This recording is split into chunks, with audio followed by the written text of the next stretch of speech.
Committee will come to order. Today we complete our FY25 budget and posture hearings with the Department of the Navy.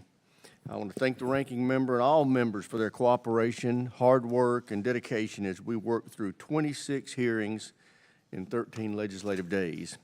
These hearings have helped provide the information we need to mark up the FY25 NDAA later this month. I also want to thank our witnesses for being here for their service to our nation. Admiral, this is the first time you're appearing before us. Congratulations on your confirmation as the first female CNO, and thank you for being here. General, it's the first time for you as well, and we are all thankful for your speedy recovery and are pleased to have you back leading our Marines. And Secretary Del Toro, it's always good to see you back with the committee. The President's requesting a 1% increase for the Department of the Navy. Factoring in inflation, we all know that's a 2% cut. Just as with the other services, a budget that fails to provide real growth means the Navy had to make painful trade-offs and absorb real risk in their current and future readiness. We're seeing that very acutely in the request for shipbuilding. The President's seeking to build a paltry six battle force ships in FY25. At the same time, he wants to retire 19. 10 of those ships have several years of service life remaining. These retirements represent a huge loss of capability, and they leave us with a fleet of 287 ships in FY25. That's under the Navy's plan. The fleet will further drop down to 280 in FY27. Forget about the 500-ship Navy that many say we need to counter China. At no point over the next 20 years does the size of the fleet even reach the 381 ships needed to support the national defense strategy. The budget also cuts the buy for the Virginia-class submarine below the two per year needed to fulfill our AUKUS commitment. I don't see how cutting the size of our fleet and shorting our AUKUS commitment will deter China. I also fail to see how it will provide the stability needed to revitalize our industrial base. I am also concerned about the recent findings of the Navy's 45-day shipbuilding review. It is entirely unacceptable that nearly every single major shipbuilding program is experiencing significant schedule delays. We expect the Navy to provide us with a detailed plan to address these delays as soon as possible. One possible solution would be for the Navy to stop piling on new requirements and changing ship designs in the middle of procurements. As we've seen with the frigate program, that only leads to ballooning costs and late deliveries. Cutting the buys for new ships, delaying deliveries, and decommissioning ships before the end of their service lives will place significant additional stress on readiness of the fleet. That's a big problem for two reasons. First, the fleet is already suffering readiness issues. Maintenance availabilities are taking much longer than planned, inhibiting our ability to project power. The Marines have experienced that firsthand when maintenance issues with the USS Boxer delayed the return of the Bataan Amphibious Ready Group earlier this year. And last year, maintenance issues meant there wasn't an amphibious ready group available to evacuate Americans from Sudan. The second problem is the Navy is currently carrying out operations at a much higher than planned tempo. The Navy is quickly using up missiles, burning through fuel, and extending deployments as it defends the Red Sea and Israel from Iran's terrorist proxies. I don't see the security environment improving in the Middle East anytime soon. I'd like to hear from our witnesses how they expect to continue to carry out these operations with a smaller budget. Finally, I'd like to hear from the Commandant on the progress he's making with force design. Preparing our Marines to be successful in potential conflict with China is critically important. Force design will do just that. And with that, I yield to my friend, the ranking member, for any opening statement he may have. Thank you, Mr. Chairman. I want to echo your comments in welcoming our witnesses, and General Smith in particular. It is great to see you healthy and doing well. Great to have you all here. I think the Chairman outlined very well the challenges that we face. I mean, certainly the budget's at the top of the list. Now, the one piece of it I always like to add is, what are we doing with the money that we have Where are we spending money that maybe we shouldn't be spending? I know there's always a desire to look at something and say, gosh, wouldn't it be better if we had more money? I think that applies to just about everybody in every aspect of life, business or government. But we do have a fair amount. Where are we spending money that we shouldn't be spending money? And how can we get more out of what we're spending? Because, we are $33 trillion in debt. The deficit is pretty substantial, over $1 trillion. I don't see a rain of more money coming anytime soon, so we're going to have to get more creative about how we spend that money. I like to use the Winston Churchill quote about how, gentlemen, we're out of money, now we have to think. I know that's a bit of an overstatement, but I have found it to be more fruitful than you might think at first glance. And then second, the shipbuilding challenges, without question. Chairman outlined those. I know a huge part of it is workforce. And I think there's a major challenge we have in this country. In many instances, we just don't have the workers with the skills necessary to meet those challenges. And we need to get very creative about how we recruit and get more people into the shipbuilding industry. This is not a great place to bring up an immigration debate, but immigration is potentially one place where we could find some of those workers. And as we are all painfully aware, there are a lot of people who want to come here. Seems to me that we ought to be able to match up those two problems a little bit better than we are. And then on the requirements piece, I just really want to foot stomp what the chairman said. And I don't know the specific ins and outs about how requirements may or may not have shifted, but I'm very confident that we have too many requirements. I was out at a shipyard just next to my district where they were doing repairs on an LCS. And some of the people explained to me, and I could be getting this slightly wrong, but there was something like 1,200 pages of requirements for how to paint the subsea part of the ship. And the people working on it thought that was a little bit unnecessary. I have sort of a standard joke about how, I wish if I had the power, I could do like a Thanos thing where I could snap my fingers and make half of all the requirements go away. And I don't really care which half, okay? If we could just start to look at it that way. And requirements are also frequently used by various people lobbying from industry because they want the requirements to vector it down to where they get picked. That doesn't help us. We need to build in more flexibility in how we do these things. And along those lines, the modernization challenge. I know General Smith, your predecessor, General Berger, really took on that challenge. What is, the current state of warfare and the future of it, and how do we shift to make sure we're accommodating that? We got to get better at that. Force protection is part of it. The chairman mentioned the pace and the tempo, the cliche of using a $2 million missile to shoot down a $50,000 drone. We have new innovative technologies that could get us to a cheaper result. We have got to speed those up so that we're spending less money and still getting the same result. Directed energy, personally, I think the microwave approach probably is going to work better than the laser approach. But let's make a choice and let's start figuring out how we can build this and get us to a better, more cost-effective way to meet our needs. Same true for unmanned systems. What are the systems that are really going to help us meet our challenges in the most cost-effective way possible? And then lastly, no posture hearing would be complete without talking about recruitment and retention. Our military is the greatest in the world because of the people who serve and the families that support them.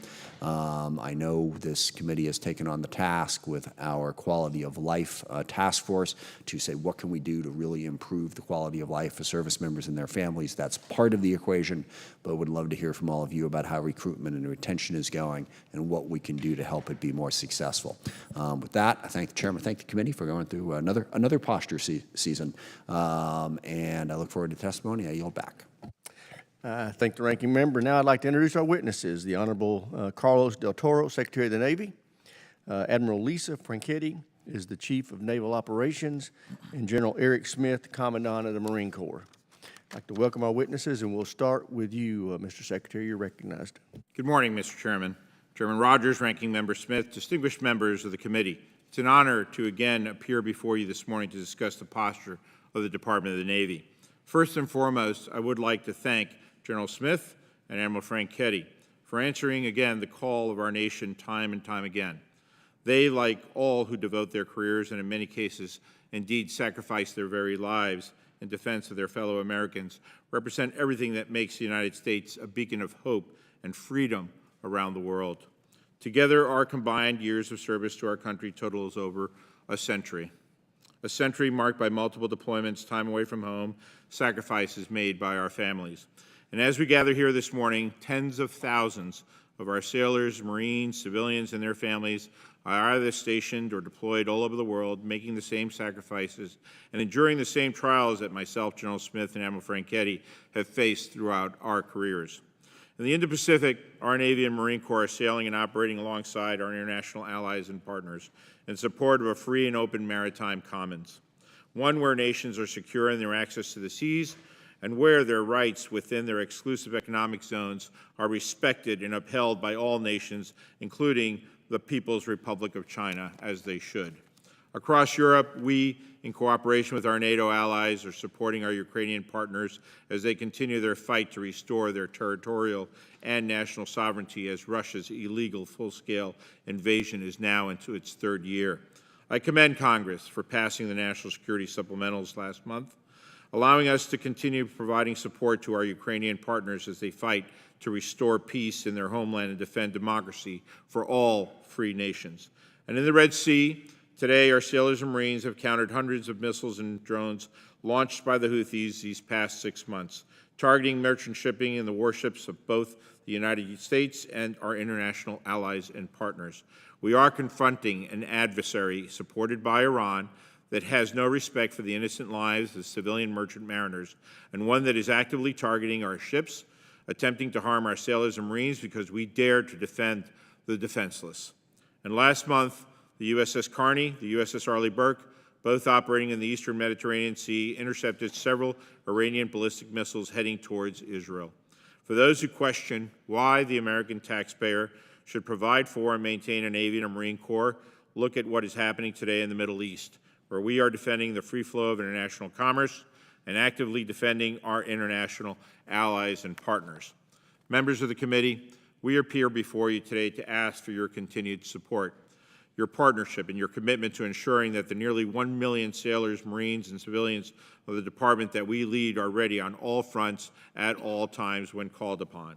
While the Fiscal Responsibility Act of 2023 required us to make extremely hard choices, the $257.6 billion in the President's budget request for fiscal year 25 for our department adeptly balances maintaining and modernizing the fleet and force of today against planning for the future force, while also taking care of our people. This budget directly supports our department's three enduring priorities of strengthening our maritime dominance, building a culture of warfighting excellence, and enhancing our strategic partnerships around the globe. We are acquiring the most lethal, agile, and capable warships, submarines, aircraft, weapons, and systems our world has ever seen. We are also funding the research and development transformational technologies and fielding them more quickly to make our fleet more lethal and persistent within the current fit-up. We are investing billions of dollars in the industrial base that supports us, while encouraging them to invest more in resources themselves at the same time. And as responsible stewards of taxpayer funds, we will enforce accountability to ensure our sailors and Marines have the platforms and capabilities that they need on time and on budget. Above all else, we're taking care of our people, our personnel, their families, by focusing on improving housing, expanding child care capacity, and increasing access to mental health resources, amongst other critical areas. We are clear-eyed about the challenges that our nation faces today in the maritime domain, both commercial and naval.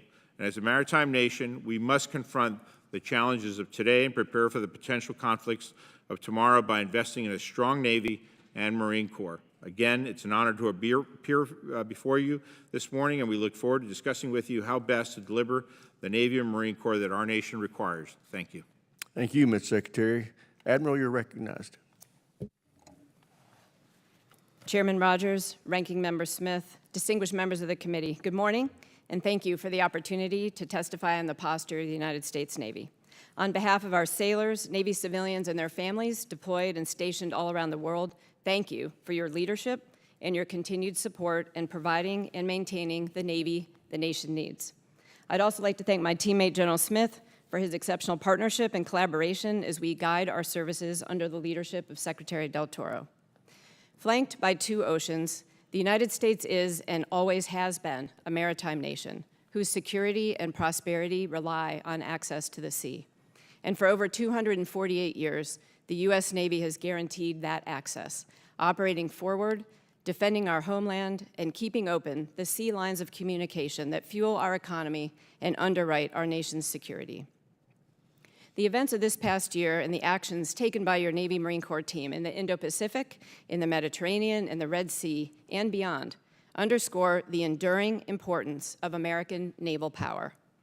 With an average of 110 ships and 70,000 sailors and Marines deployed at sea on any given day, the Navy Marine Corps team is delivering power for peace, deterring potential adversaries, and standing ready to fight and win our nation's wars if deterrence fails. I could not be more proud of this team. No other Navy in the world can train, deploy, and sustain such a lethal, combat-credible force that operates from the seabed to space at the scope, scale, and tempo that we do. This year's budget request supports the National Defense Strategy and my priorities of warfighting, warfighters, and the foundation that supports them. It enables the Navy to continue to meet our congressionally mandated mission in both peace and war. It is strategy-driven, maintaining our focus on the People's Republic of China as the pacing challenge and the acute threat of Russia and other persistent threats like the DPRK, Iran, and VEOs. Given the discretionary spending caps prescribed by the Fiscal Responsibility Act and a top-line increase of 0.7%, the Navy had to make tough choices, favoring near-term readiness, investing in our industrial base, and prioritizing our people, while assuming risk in future capabilities. Within this fiscally constrained environment, the budget request fully funds the Navy's top acquisition priority and the most survivable leg of strategic deterrence, the Columbia-class submarine. It provides funds for 6 Battle Force ships and incremental funding for 2 Ford-class aircraft carriers in FY25. And it continues our support to Marine Corps force design by maintaining 31 amphibious ships, procuring 3 LPDs, 1 LHA, and 8 medium landing ships. In total, the budget request procures 57 ships and submarines across the FIDUP. This budget request prioritizes warfighting by funding operations, training, and readiness accounts. It invests in our foundation with funding for our installations, for our shipyard infrastructure optimization program, and for the broader defense industrial base, sending a strong signal to our industry partners on the need to increase our capacity to meet the growing demands of the present and the future. And it continues our strong commitment to our warfighters and our families through pay raises for our sailors and Navy civilians, investments in quality of service initiatives such as unaccompanied housing, education, childcare, and sailor resiliency. These initiatives, as well as others, enabled by your steadfast support, have helped us maintain historically high levels of retention, which is imperative given the current recruiting environment. And while this environment remains challenging and our manning requirements have increased, we are about 2,500 recruits ahead of where we were last year at this time, and I remain optimistic that our marketing and data analytics investments will show additional progress throughout the year. I would also like to thank this committee for your commitment to our sailors' quality of life. The Navy is in receipt of the Quality of Life Panel Report, and we look forward to working closely with Congress and the Office of the Secretary of Defense to ensure our sailors and their families have all they need as they support our nation's security and prosperity. As Chief of Naval Operations, I am committed to pulling every lever available to me to put more ready players on the field.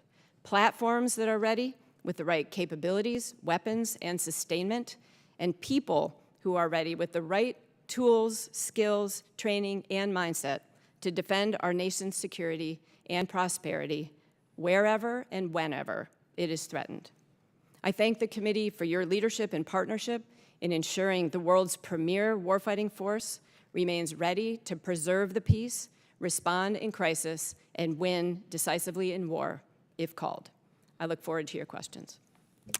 Thank you, Admiral Franchetti. General Smith, you're recognized.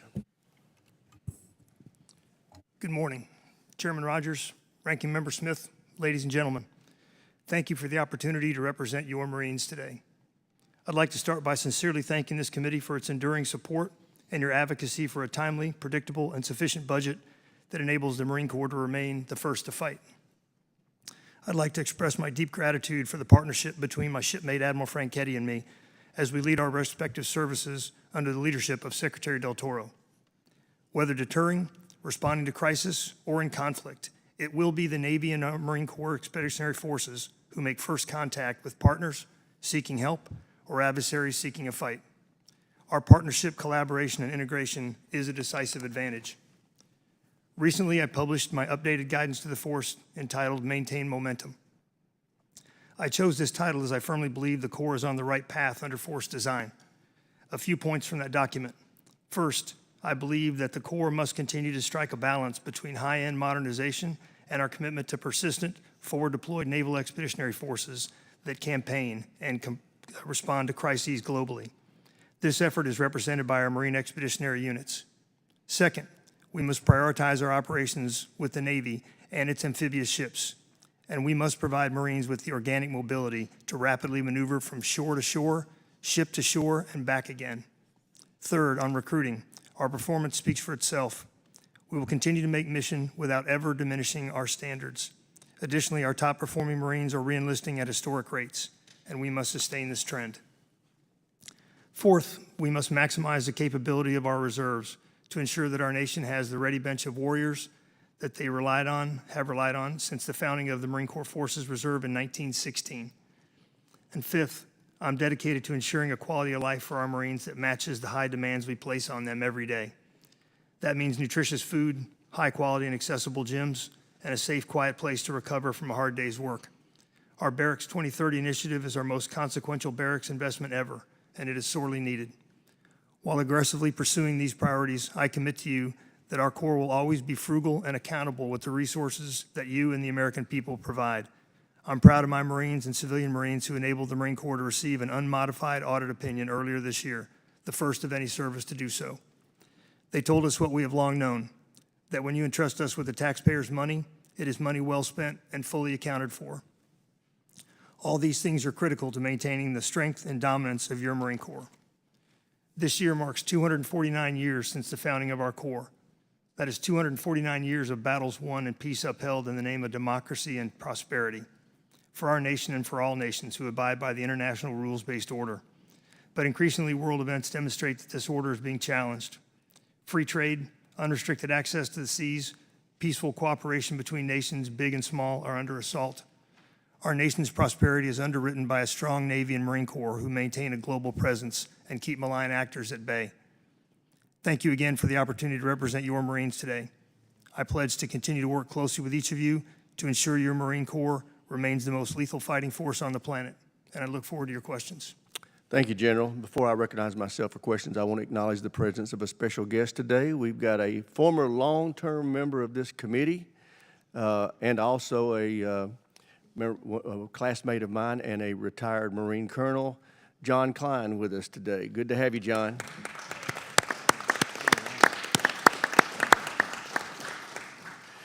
Now I recognize myself for questions. Admiral Franchetti and General Smith, the Navy and Marines FY25 budget has $4.5 billion in unfunded requirements. So it's clear you've had to leave some important programs on the cutting table. I'd like to ask each of you to speak to some of the trade-offs that you've made trying to make this budget number work. Admiral, I'll start with you. Well, thank you, Chairman Rogers. And as I said in my opening statement, we really prioritized, Columbia first, and then readiness, and then our people, quality of service, and everything that they need to be able to do their jobs. What could you not make But the fit? things that I couldn't really get after is, we took risk in our future procurement. If you look, the things that, we weren't able to do in the future, really the air wing of the future, aircraft carriers, SSNX, DDGX. So really, we prioritized on the current readiness that we need and did not prioritize the future. So if there were additional resources available, certainly my UPL has items on there that either came up after our budget was submitted, but the things that are on there are things that we need to accelerate or to get some warfighting advantage. The last thing I would mention is, although I have prioritized investment in our foundation, which is installations and everything associated with our infrastructure, about 60% of our MILCOM budget is going into the SIOP program, and so I think there will always be opportunity to provide more investment in our installations. General Smith? Mr. Chairman, our UPL does two things. It accelerates modernization against a pacing threat who is moving at an alarming pace. It accelerates quality of life improvements, our Barracks 2030 initiative. And frankly, the risk, if not funded, is we will remain capable and ready, but deferred funding will eventually be paid for in blood by our Marines, in crisis or in combat or in training. In the near term, our success in recruiting and retention is jeopardized because we won't be able to fulfill commitments to Marines and their families. Thank you. Ms. Secretary, the review found every major shipbuilding program is experiencing significant delays and challenges. Can you speak to how you plan to correct that? Absolutely, Mr. Chairman. First, let me say that these are concerns that I've had from the first month that I became Secretary of the Navy, trying to address the most difficult challenges and trying to make improvements to get us to a better place. I'm pleased to say that due to the support of the Congress and the administration, we are now pumping nearly $18 billion into the submarine base, $1 billion into the surface industrial base as well, too. And just in 24, some of the advancements that were made, establishment of an additive manufacturing center down at Danville, 9,700 workers hired across both GD Electric Boat and HII Newport News, installation of additive manufacturing parts, groundbreaking on the submarine manufacturing facility at Newport News, for example, strategically outsourcing 3 million hours of work from the prime vendors to the sub-vendors, something that I've been encouraging them to do from the very beginning, and we hope to actually double that in fiscal year 25, along with increasing other strategic sourcing as well, too, scaling of attraction, recruiting, training, and retention efforts. As you know, Mr. Chairman, we've had, again, thanks to the support of Congress, $25 million retention money that's been passed to Fink and Terry, for example, so they can retain more people. We see another $25 million added to the 25 budget. So there are a lot of good news stories that are trying to be executed upon in order to get the state of these production lines up to where they should be. Thank you. We used to execute heel-to-toe amphibious deployments in 2 AORs. Now we struggle to maintain 1 deployment in 1 AOR. Can you talk about what you're doing to correct that? Yes, Mr. Chairman. In fact, if my memory serves me right, I think it was sometime in the 2017-2018 timeframe where we actually had a heel-to-toe deployment of an ARG. Since then, we've unquestionably have been challenged by maintenance problems with our amphibious ships. And there's no question in my mind that we should have been buying more amphibious ships earlier. The age of our amphibious fleet is excessively high. We need to continue to invest in new ships to replace these old ships. If you take the Germantown, which we're proposing decommissioning this year, for example, she is our oldest LSD. She has wood decks on her that are corroding. She has a crane that hasn't been able to be fixed in the past 6 years, and that's with help of the OEM, the original manufacturer. So it's time to actually replace these older LSDs with new ones in order to be able to meet the missions that face us tomorrow. Great. Thank you. I yield to the ranking member. Thank you, Mr. Chairman. I continue along those lines in terms of the shipbuilding challenges, and particularly focus on the workforce piece of it. And I don't know exactly, so I'm curious, how big a factor is that in not being able to keep up and having so many of our ships behind? It is a significant a factor, Mr. Chairman. The blue-collar workforce in this country has actually decreased significantly over the course of the last decade, I would argue. And we actually need to take measures in a whole of maritime statecraft effort, quite frankly, to try to recruit more people to the shipbuilding industry. Our country doesn't have a commercial shipbuilding industry either. That significantly hurts the status of naval shipbuilding in the country, and that's what we're trying to get back to. Try to go after the long-hanging fruit to try to retrain more people.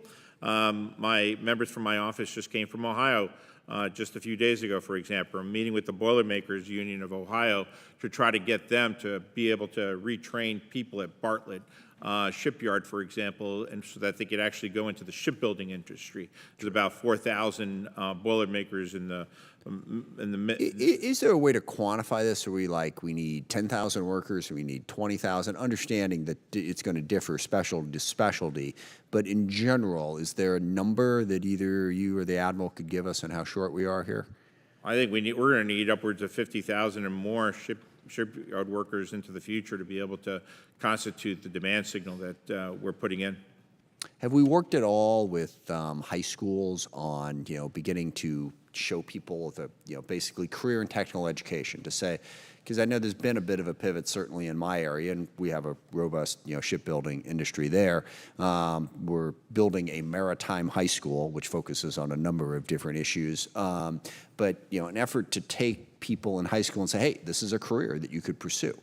So we're taking a significant amount of investment from the submarine industrial base and the ship industrial base, and Chairman Courtney knows that up in Connecticut, for example, we're pumping that money into retraining programs so that we can actually take high school students, turn them into certified welders, and put them right into the shipyard. We're doing the same thing with community colleges as well, too. I just visited a community college up in Maine, in Bath, Maine, for example, where we're trying to do the same thing. Okay, and on the requirements piece, what can we do? I mean, it just seems to me like that does drive cost, and then to the chairman's point, requirements shift for a variety of different reasons in the middle of a project.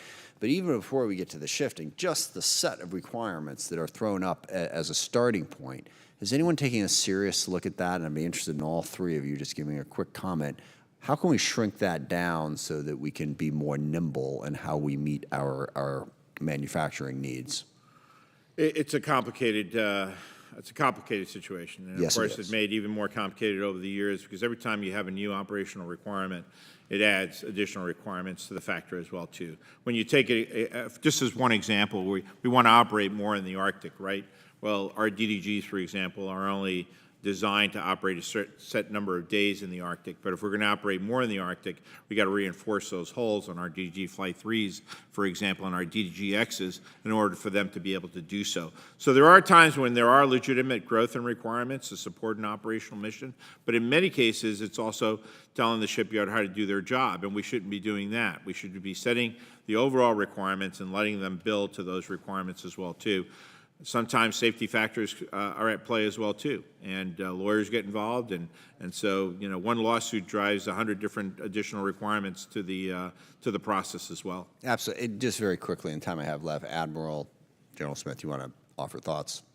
I would just offer that it's really important, as we are designing the ships initially and setting the requirements, both, as we just did with the landing ship medium, to really think through that, work very carefully with the concept of employment that we're going to use and make sure that we're basically saying exactly what we need for those capabilities when we release that RFP. Great. General, just... I would echo what my shipmate said, that our Wargaming and Analysis Center is vital to that, to wargame through what actually you need before you set the requirements. And then our requirements officer, Lieutenant General Heckel, is there to keep those requirements on pace and to keep them steady. Good. Thank you. Thank you, Mr. Chairman. I yield back. Chair, now recognize the gentleman from South Carolina, Mr. Wilson.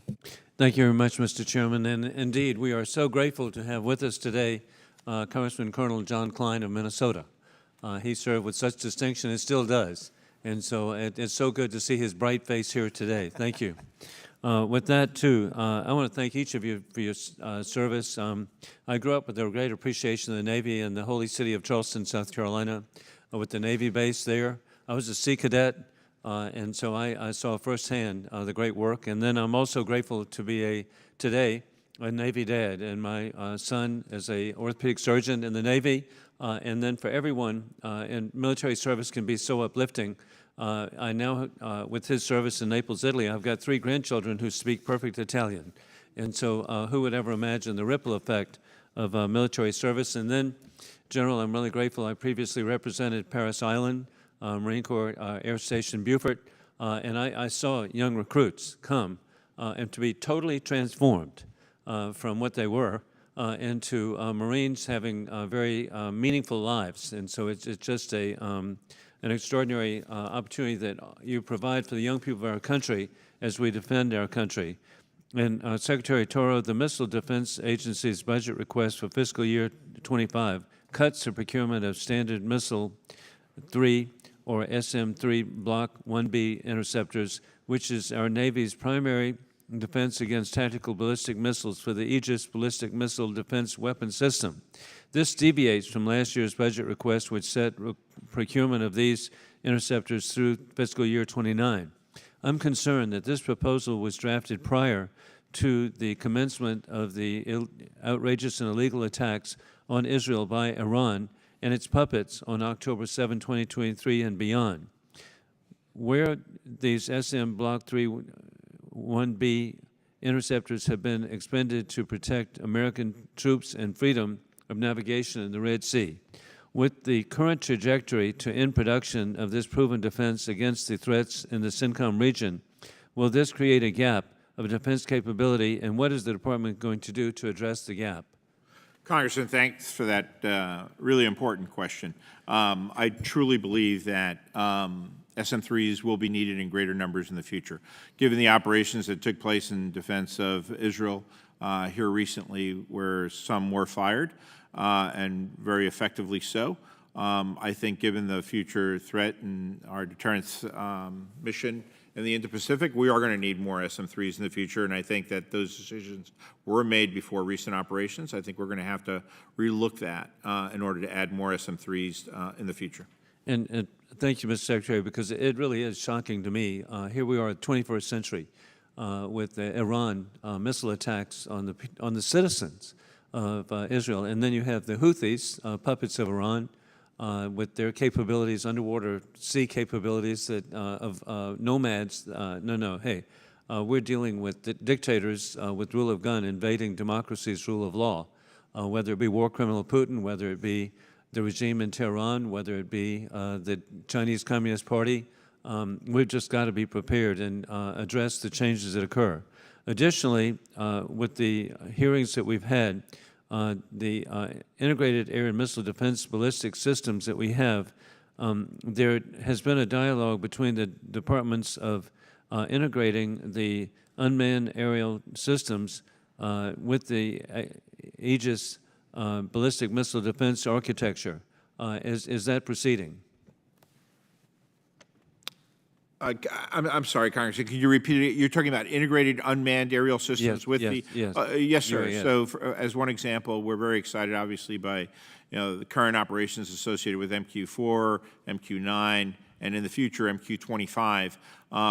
We are very much planning the integration of MQ-25, for example, with the integrated air missile defense systems so that we can recognize that the MQ-25 is operating out there as an unmanned F-18 refueler while we're actually protecting the entire carrier strike group.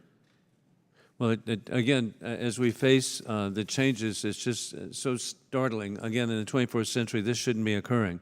And finally, Admiral Lisa, I'm really grateful there's a future sailor preparatory course at Fort Jackson, giving young people an opportunity to serve. Is the Navy has been successful? You need to contact General Kelly. Is that being pursued by the Navy? Yes, Congressman Wilson, we have also a future sailor prep course modeled on the Army's course for both physical fitness and academic, and it is having a really positive impact for our future sailors. I yield back. Thank you. Chair, now recognize the gentleman from Connecticut, Mr. Courtney. Thank you, Mr. Chairman. Again, I want to thank all the witnesses for being here today. Secretary Del Toro, we had good news last night on AUKUS, where the State Department issued their ITAR regulations to implement the optimal pathway that you and I witnessed out in San Diego. It's great to see Admiral Franchetti. Congratulations on your first hearing, and really want to welcome General Smith back into the fray, and really glad you're back in the saddle leading the Marine Corps. Mr. Chairman, before I begin my question, I request unanimous consent to enter into the record two letters from the Machinists Union and the Metal Trades Department of the AFL-CIO urging sustained investment in the two per-year cadence of the Virginia-class submarine. Without objection, so ordered. They represent the welders, electricians, painters, and boilermakers who are hard at work right now delivering 3 Virginia-class submarines in this calendar year and on track to deliver 2 more in 2025 and are part of that job training initiative that the Secretary mentioned in New England. 5,300 1,500 hires last calendar year with an 86% retention rate. I also request unanimous consent to enter into the record a letter that myself and 119 other House members submitted to the Appropriations Committee last night in support of restoring the 2nd Virginia-class submarine. Without objection. Thank you. Admiral Franchetti, we've had our posture hearings over the last month or so, as the chairman mentioned. We heard from Admiral Aquilino at Indo-PACOM, General Giat from NORTHCOM, and General Cavoli from EUCOM that their requirements for attack submarine missions extend beyond what the Navy current has in its inventory. Again, the Navy's shipbuilding 30-year plan has a requirement for 66 attack submarines, and at this point we possess about 50, maybe 51 with the New Jersey that was delivered last week. Is that still the Navy's position, that that's the target in terms of what should be an adequate attack submarine fleet? Yes, I can't speak highly enough of our attack submarine fleet, really our asymmetric advantage. And as you said, yes, 66 is our requirement. Thank you. So, Mr. Secretary, during the budget briefs back in March, Navy officials said, quote, "We are going about the submarine cut in a strategic way because we're simply not taking a submarine out. We're also continuing investment in advanced procurement to make sure that the supplier industrial base is fully funded." Unfortunately, committee staff has dug deeper into the budget books, and it's clear that many, many suppliers are not included in the advanced procurement phase of construction and are not protected by this strategic way. Our staff determined that it would cost an additional $1 billion to achieve the goal that was stated with the Navy's budget brief. When this enormous shortfall was raised at the Sea Power Subcommittee 2 weeks ago, Assistant Secretary Girton replied, "Well, we'll have to take a closer look and see what we can do to help."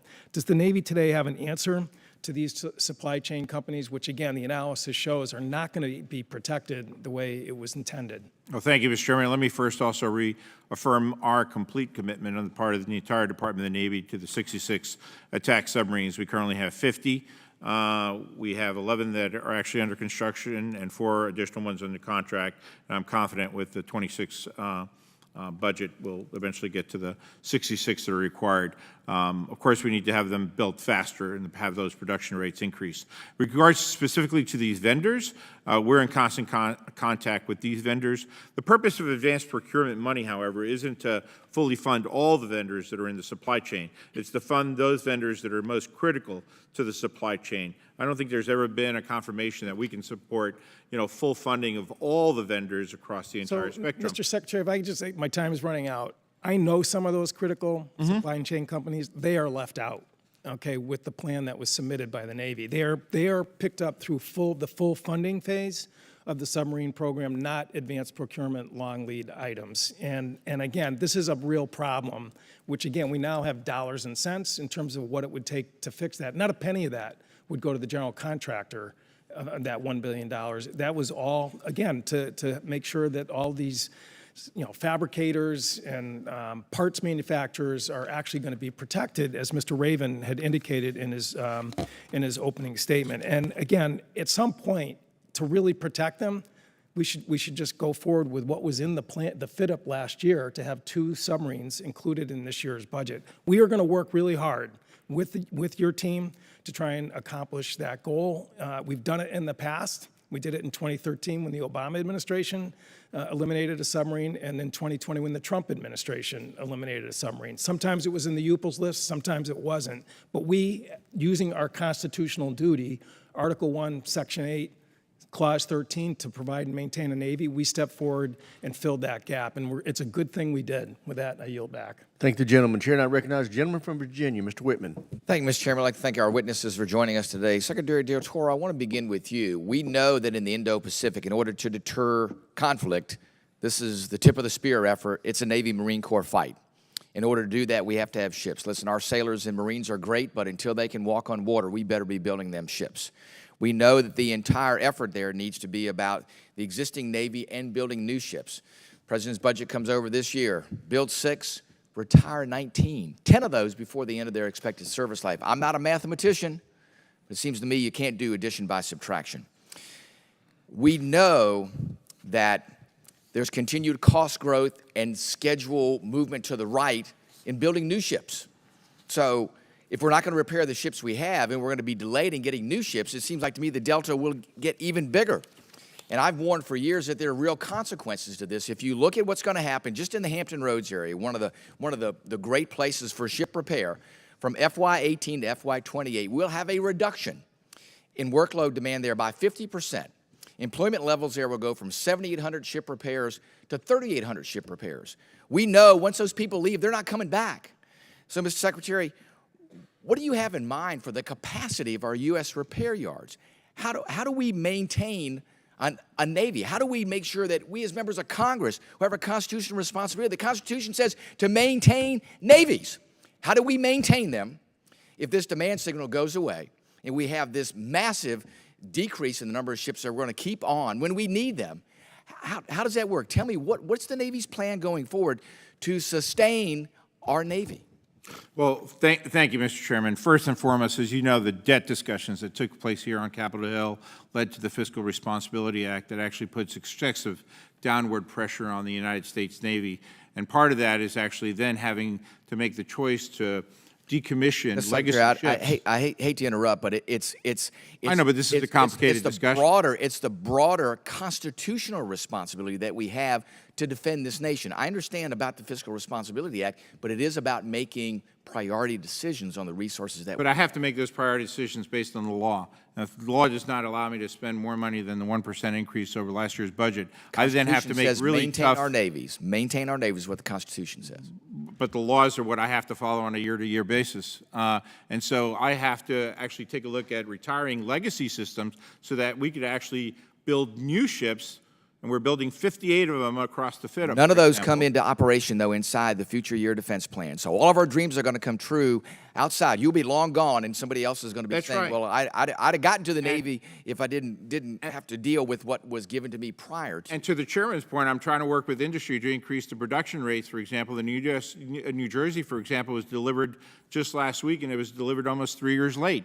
If all the submarines that we had ordered actually had been delivered online because of the challenges to the production rates, we'd actually have 5 additional submarines in our fleet today to be able to meet our operational needs across the nation. So we have to work an entire whole of government, maritime statecraft to actually try to bring these production rates back up so that we can get the ships delivered on time and on budget, and so that we can keep them operational at sea and actually free up those shipyards so when they do need to come back and be repaired, they could be made available. We're also making historic investments in the SIOP program. For example, $20 billion thanks to the support of the Congress over these last 10 years. And those programs are moving along very nicely, obviously, but these are programs that haven't been invested in over 75 years. And so those are the investments that we are making that I think are truly historic, that hopefully will get us to the right place. But it's going to take time to get us there, and there's nothing I can do.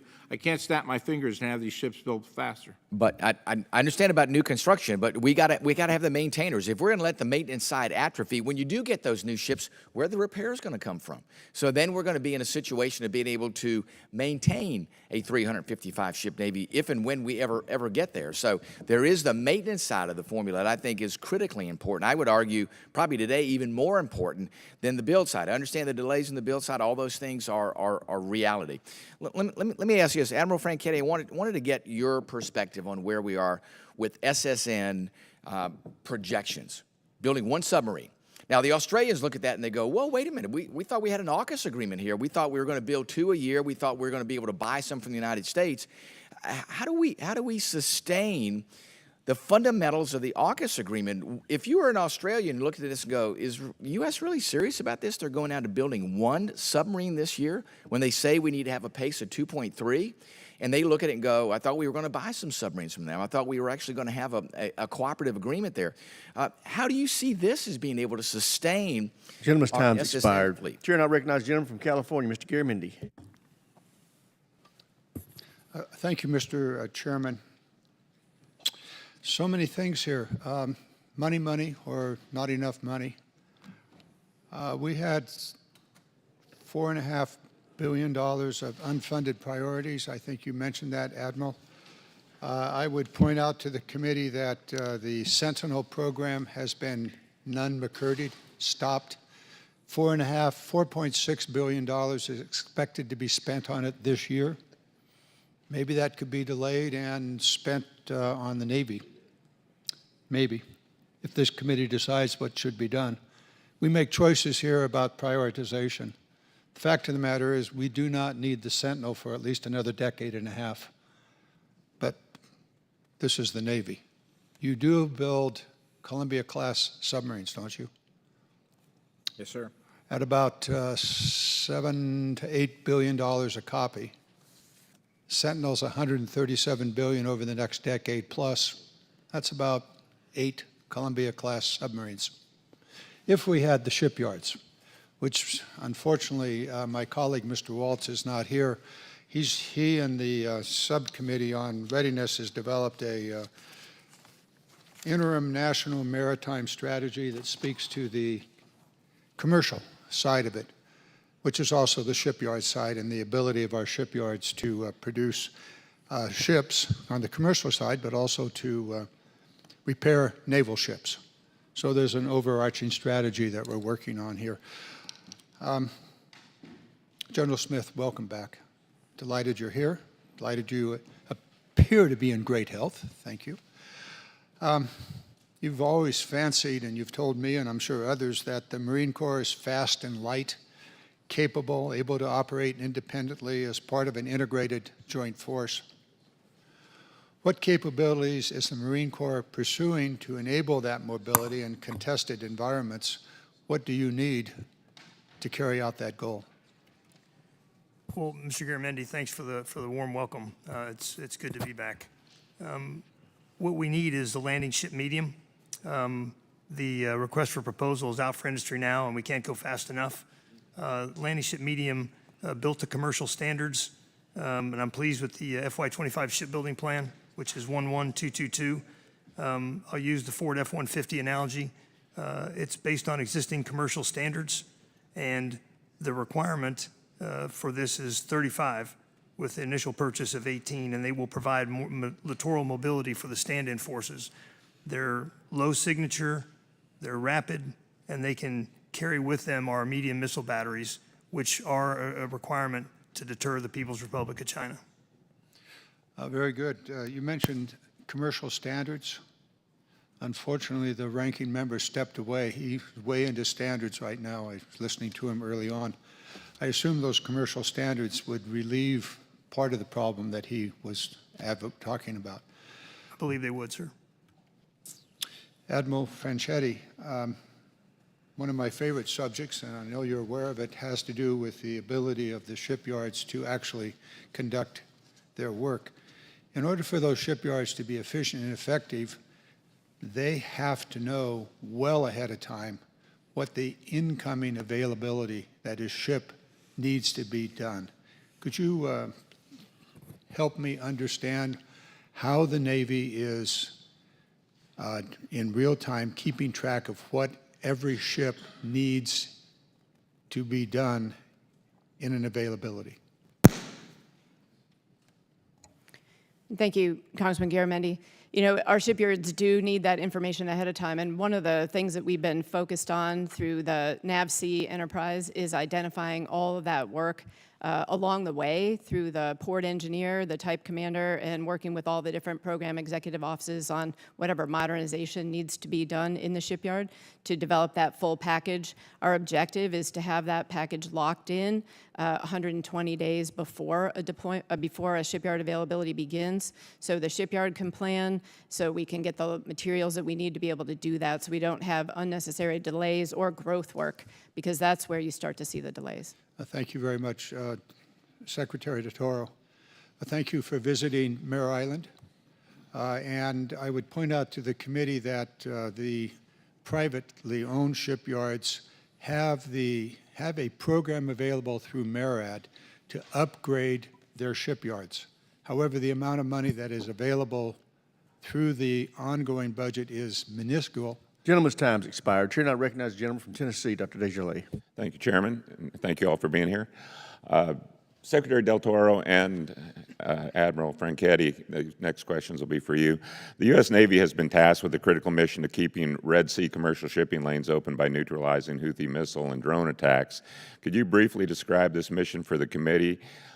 And then the activity appears to have died down over the past month, but how do you assess the threat moving forward? Mr. Chairman, it's an incredibly important mission, as you know, one that we've been conducting for 6.5 months with close to 200 engagements with the Houthis of drones and missiles shot at our ships directly and also at innocent merchant mariners throughout the Red Sea. Regretfully, it has resulted in probably about a 70% decrease in merchant traffic through the Red Sea. It's our responsibility to do the very best that we can to protect American lives and protect the lives of those innocent mariners, obviously, and to keep those ships from being attacked. And I think our Navy has responded brilliantly in doing so without any loss of life on U.S. Navy ships that have been attacked. We've regretfully have lost 3 Special Forces operators, obviously, that were on the USS Polar. But perhaps the CNO can expand on that. Yes, thank you. I also wanted to add, through Operation Prosperity Guardian, it's really, U.S. Navy leadership of a coalition of folks that are doing the maritime security mission through the Red Sea and in the Gulf of Aden. We're also coordinating with the EU mission, which is called ASPIDES, to make sure that we have an integrated plan, with them to deconflict any potential both of us escorting the same things. So I think this operation has gone really well. Really proud of the team. We've learned a lot through this. We've embarked on expeditionary resupply, everything that we're learning in the Red Sea and through this operation against a very challenging Houthi threat is some things that we can replicate and learn from in other areas of the world. Okay. When reviewing the fiscal year 25 budget request, I was surprised to see that the number of SM-6s that you are procuring, considering the heightened activity in the Red Sea, the budget request just seems insufficient to meet the need. Would you agree? Congressman, we've actually emphasized the growth in SM-2 missile production, which is the majority of the missiles that we're actually shooting. The SM-6s are essential missiles as well as are the SM-3s. They take a lot longer to actually build, which is part of the reason why we haven't invested more money into them until the production rates can come up to a point where we could actually invest more money to buy more SM-6s and SM-3s as well, too. Okay. You mentioned, touched on it briefly earlier. Can you discuss the Navy's plan to field directed energy weapons and high-energy lasers to support maritime missile defense? Yes, sir. We've accelerated the development and the testing of the Helios laser program, which in many ways is a replacement, not a replacement, but it supplements the CWIS system. We also have 6 other laser projects and high-energy projects, some of which are classified and I can't talk about openly. But this is a high-priority area for us. We obviously, well into the future, cannot continue to shoot down drones with simply SM-2s and SM-6s. We need to develop the high-energy, high lasers, and directed energy programs to be able to counter these air drones that are being shot at us as well. Okay, thank you. I yield back. Thank the gentleman. Chair now recognizes the gentleman from New Jersey, Mr. Norcross. Thank you, Chairman, and to the witnesses for being here today. Secretary Del Toro, we were commissioning a ship down in Key West last year, and on the way down there, I sat next to a young lady who happened to be a teacher, and I came up that what her children are going to do. And she said, well, my one wants to go to college, the other one wants to, become a mechanic. And immediately went to the issue of what we're talking about today. Where is our next generation of worker who work with their hands and their head come from? And she said something that I will not forget. We need to give our children the permission to pursue an area that they're interested in, whether it's to be a lawyer, a doctor, or an electrician. Permission to do that. Because the narrative in our country today is you got to go to college to make it. We're in the process of taking away debt for those who went to college. But for those who go to work in the shipyard, they get nothing. I think we as a society have this wrong.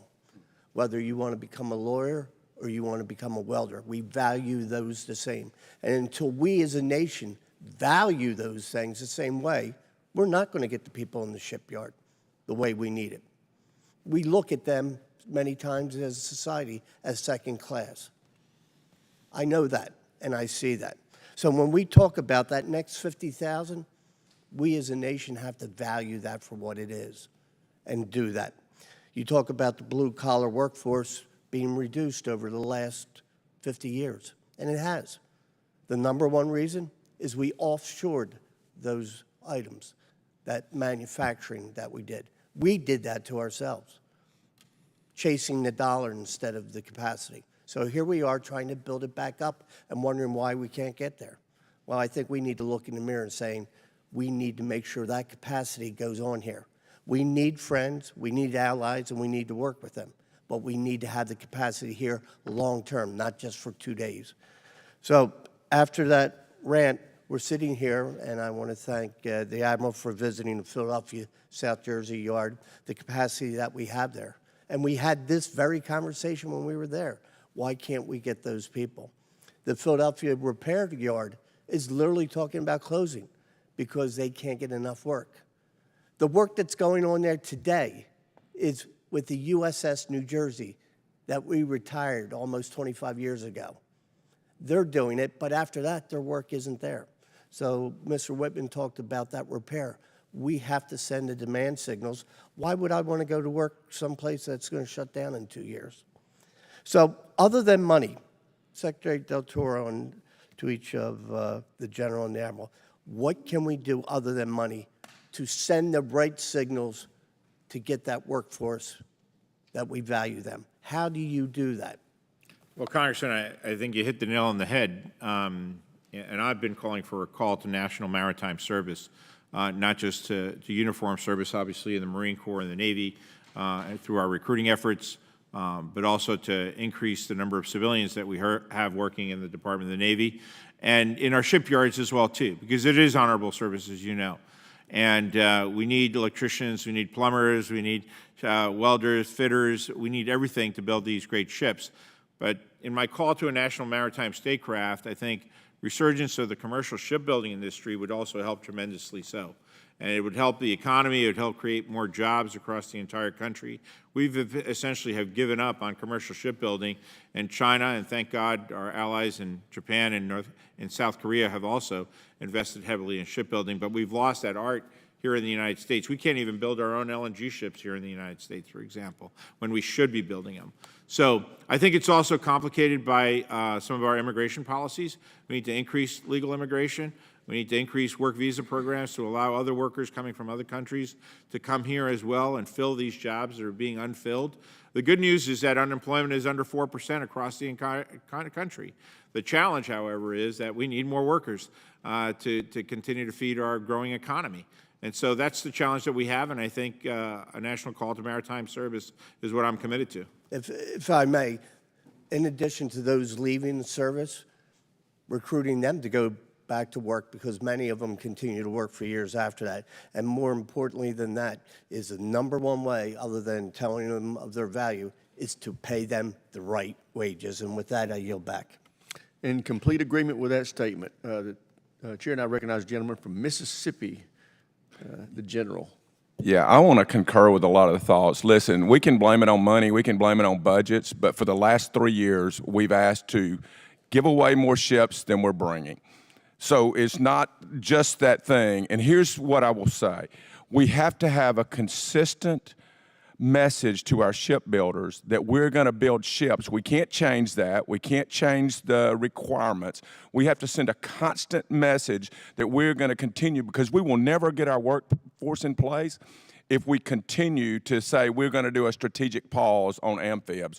We're going to do a strategic pause on Virginia class. You've got to let them catch up to get on schedule. We never allow them to get on schedule. With that being said, Admiral Franchetti, what the heck is going on with the Boxer? I mean, she underwent a $200 million overhaul in 2022 and hasn't been underway since. In fact, she really hadn't been out of the dock in 5 years. So what is going on with the USS Boxer? Thank you, Congressman Kelly. I'll give you an update on the Boxer. So, the Boxer did actually go through all of her workups for a deployment. She headed out, but now she's back in San Diego. She has a bearing on her starboard rudder that is not it's not in good condition, so it needs to be replaced. So we are basically, right now, she is there. We are evaluating the different procedures that will be done to repair her. It's about, right now, about a 4 to 6 week repair. We look to be able to finish that repair pier side. The bearing is available, and then get her back out on deployment. I would say that we're still investigating the cause of the bearing, but it was either potentially installed improperly, or the bearing itself was had some type of defect. So we're going to continue that inquiry. Thank right you. now- Let me get to General Smith. How does the Boxer's unavailability impact the Marine Corps? Congressman, we're designed to operate on a 3-ship amphibious ready group, 1 big deck LHA, LHD, and two small boys, 2 LPDs. So when you lose your big deck, you lose most of your aviation assets, and you lose your crisis response force. You also lose the ability to train and exercise those Marines also, is that correct? That is correct, sir. All right, I want to talk a little bit, without the 31 amphibious ships and 35 landing ships, can the Marine Corps fight, survive, and meet combatant commander requirements as a stand-in force? Sir, we cannot. We need those agreed upon 31 amphibs, and the CNO and I have locked shields on that, and we're determined to get there. And I want to talk a little bit about the LSM, or the medium landing ship. We've got that. We do not need, and I know you agree with me, Commandant, we do not need to turn that into the Navy's version of Pentagon Wars. We don't need to create something that's going to be so expensive and to be survivable. The Marine Corps has asked for a requirement, and I think we should trust the Marine Corps to build them the ship that they asked for, because you know how to employ those. Is that correct, Commandant? Sir, that is correct. And all the considerations that other people are taking to create this into something different, are those being asked for by you, Commandant, or did you ask for the requirement that you need as the Commandant of the Marine Corps? Congressman, I asked for the requirement that is required for them to be survivable, mobile, and beachable. Absolutely. And I guess I think, Secretary Del Toro, I think we've made some progress, but I do think that we need to be very careful about, when we do a 30-year shipbuilding plan, that the first 10 years are locked in and we never move those, or 5 years. I don't know what that number is. But what we do is we keep shifting year one, and we can't do that. We have to send a consistent demand signal to industry, or they will never be able to keep up with the maintenance or the shipbuilding that is required. So I hope that you guys will understand, we have to build what we're building. We can't change that. Can I get a commitment to do that, Secretary Del Toro? Mr. Chairman, I've tried to keep that commitment since the day I came in as Secretary of the Navy, and for the first 3 years until this budget, I've been able to do that, where no numbers of ships have changed in the first 10 years of the shipbuilding plan. However, it is the Fiscal Responsibility Act that was passed by the Congress, and again, in response to the very difficult negotiations that were done around the debt limit, that forced our hand this year to be able to have to remove that one submarine in a situation where it simply could not be delivered by the shipyards. And that's opportunity cost. Opportunity cost on Gentleman's time's resources expired. to be Chair, and I used. recognize the gentleman from Maine, Mr. Golden. Thank you. Mr. Secretary, last month Admiral Pitts testified that one Flight 3 DDG 51 to date, only one has been delivered to the fleet. He also expressed the importance of fielding the new capabilities that come with Aegis Baseline 10 and the SPY-6 radar. Of course, before Congress passed an FY24 appropriations bill, the administration requested 2 DDGs in the President's budget request. Now that we have a 24 appropriations through into law, and it included $1.3 billion for advanced procurement, it seems to me like that's a clear indication from Congress, not to mention just a lot of the work of the committee over the last several years, that Congress wants to speed the delivery of Flight 3 ships. Is that a priority that you agree with? Would you agree that Congress should be trying to speed the delivery of Flight 3 to the Navy fleet? To the extent that it doesn't take away from other requirements Sure. that I have to meet across the Department of the Navy, yes, I always welcome more DDG Flight 3s into the Navy. Yep, more ships is good. All right. Mr. Kelly just stole the question I was going to ask you, but I guess I'll just reiterate. I mean, it sounds like what you're saying is you would commit to adhering to the 5-year plan on the landing ships in procuring 8 of them, assuming Congress gives you the resources you need. It's a priority for the Navy as well as the Marine Corps, right? Congressman, I've been a big supporter of the LSM, and I've worked to try to accelerate the LSM schedule as much as possible. We had to go through some very difficult survivability discussions. I think we're in the right place, supporting the comment on the Marine Corps and the requirements that are set forth, which the CNO agrees with as well, too. So we're united in the future of the LSM. We're committed to building the 18 LSMs initially, eventually to get to 35, but we want to be able to get these first few out to have the Marine Corps continue to experiment with them and make sure that they're the final design before we go to advanced procurement for the 35. I think it's no secret that some members of Congress or appropriators, authorizers are out there talking about whether or not we should be adhering to these caps that you keep referring to. It's not necessarily your decision, but I mean, in a perfect world, you would not be structuring a budget based upon these caps. Does that sound right? Well, that's correct, Congressman. Obviously, would spend to the amount that the Congress authorizes and appropriates. Sure. And I think Mr. Norcross touched upon this. I mean, there's been a pretty good focus today on talking about the need to really focus on shipbuilding, shipbuilders, and developing a workforce that can meet the needs of the Navy and our national security. I've tried to do a lot of work on that through the years with reporting requirements. It seems like maybe you're actually benefiting from some of the reporting that Navy has done as a result of that and have a good understanding of where we're at and where we need to be.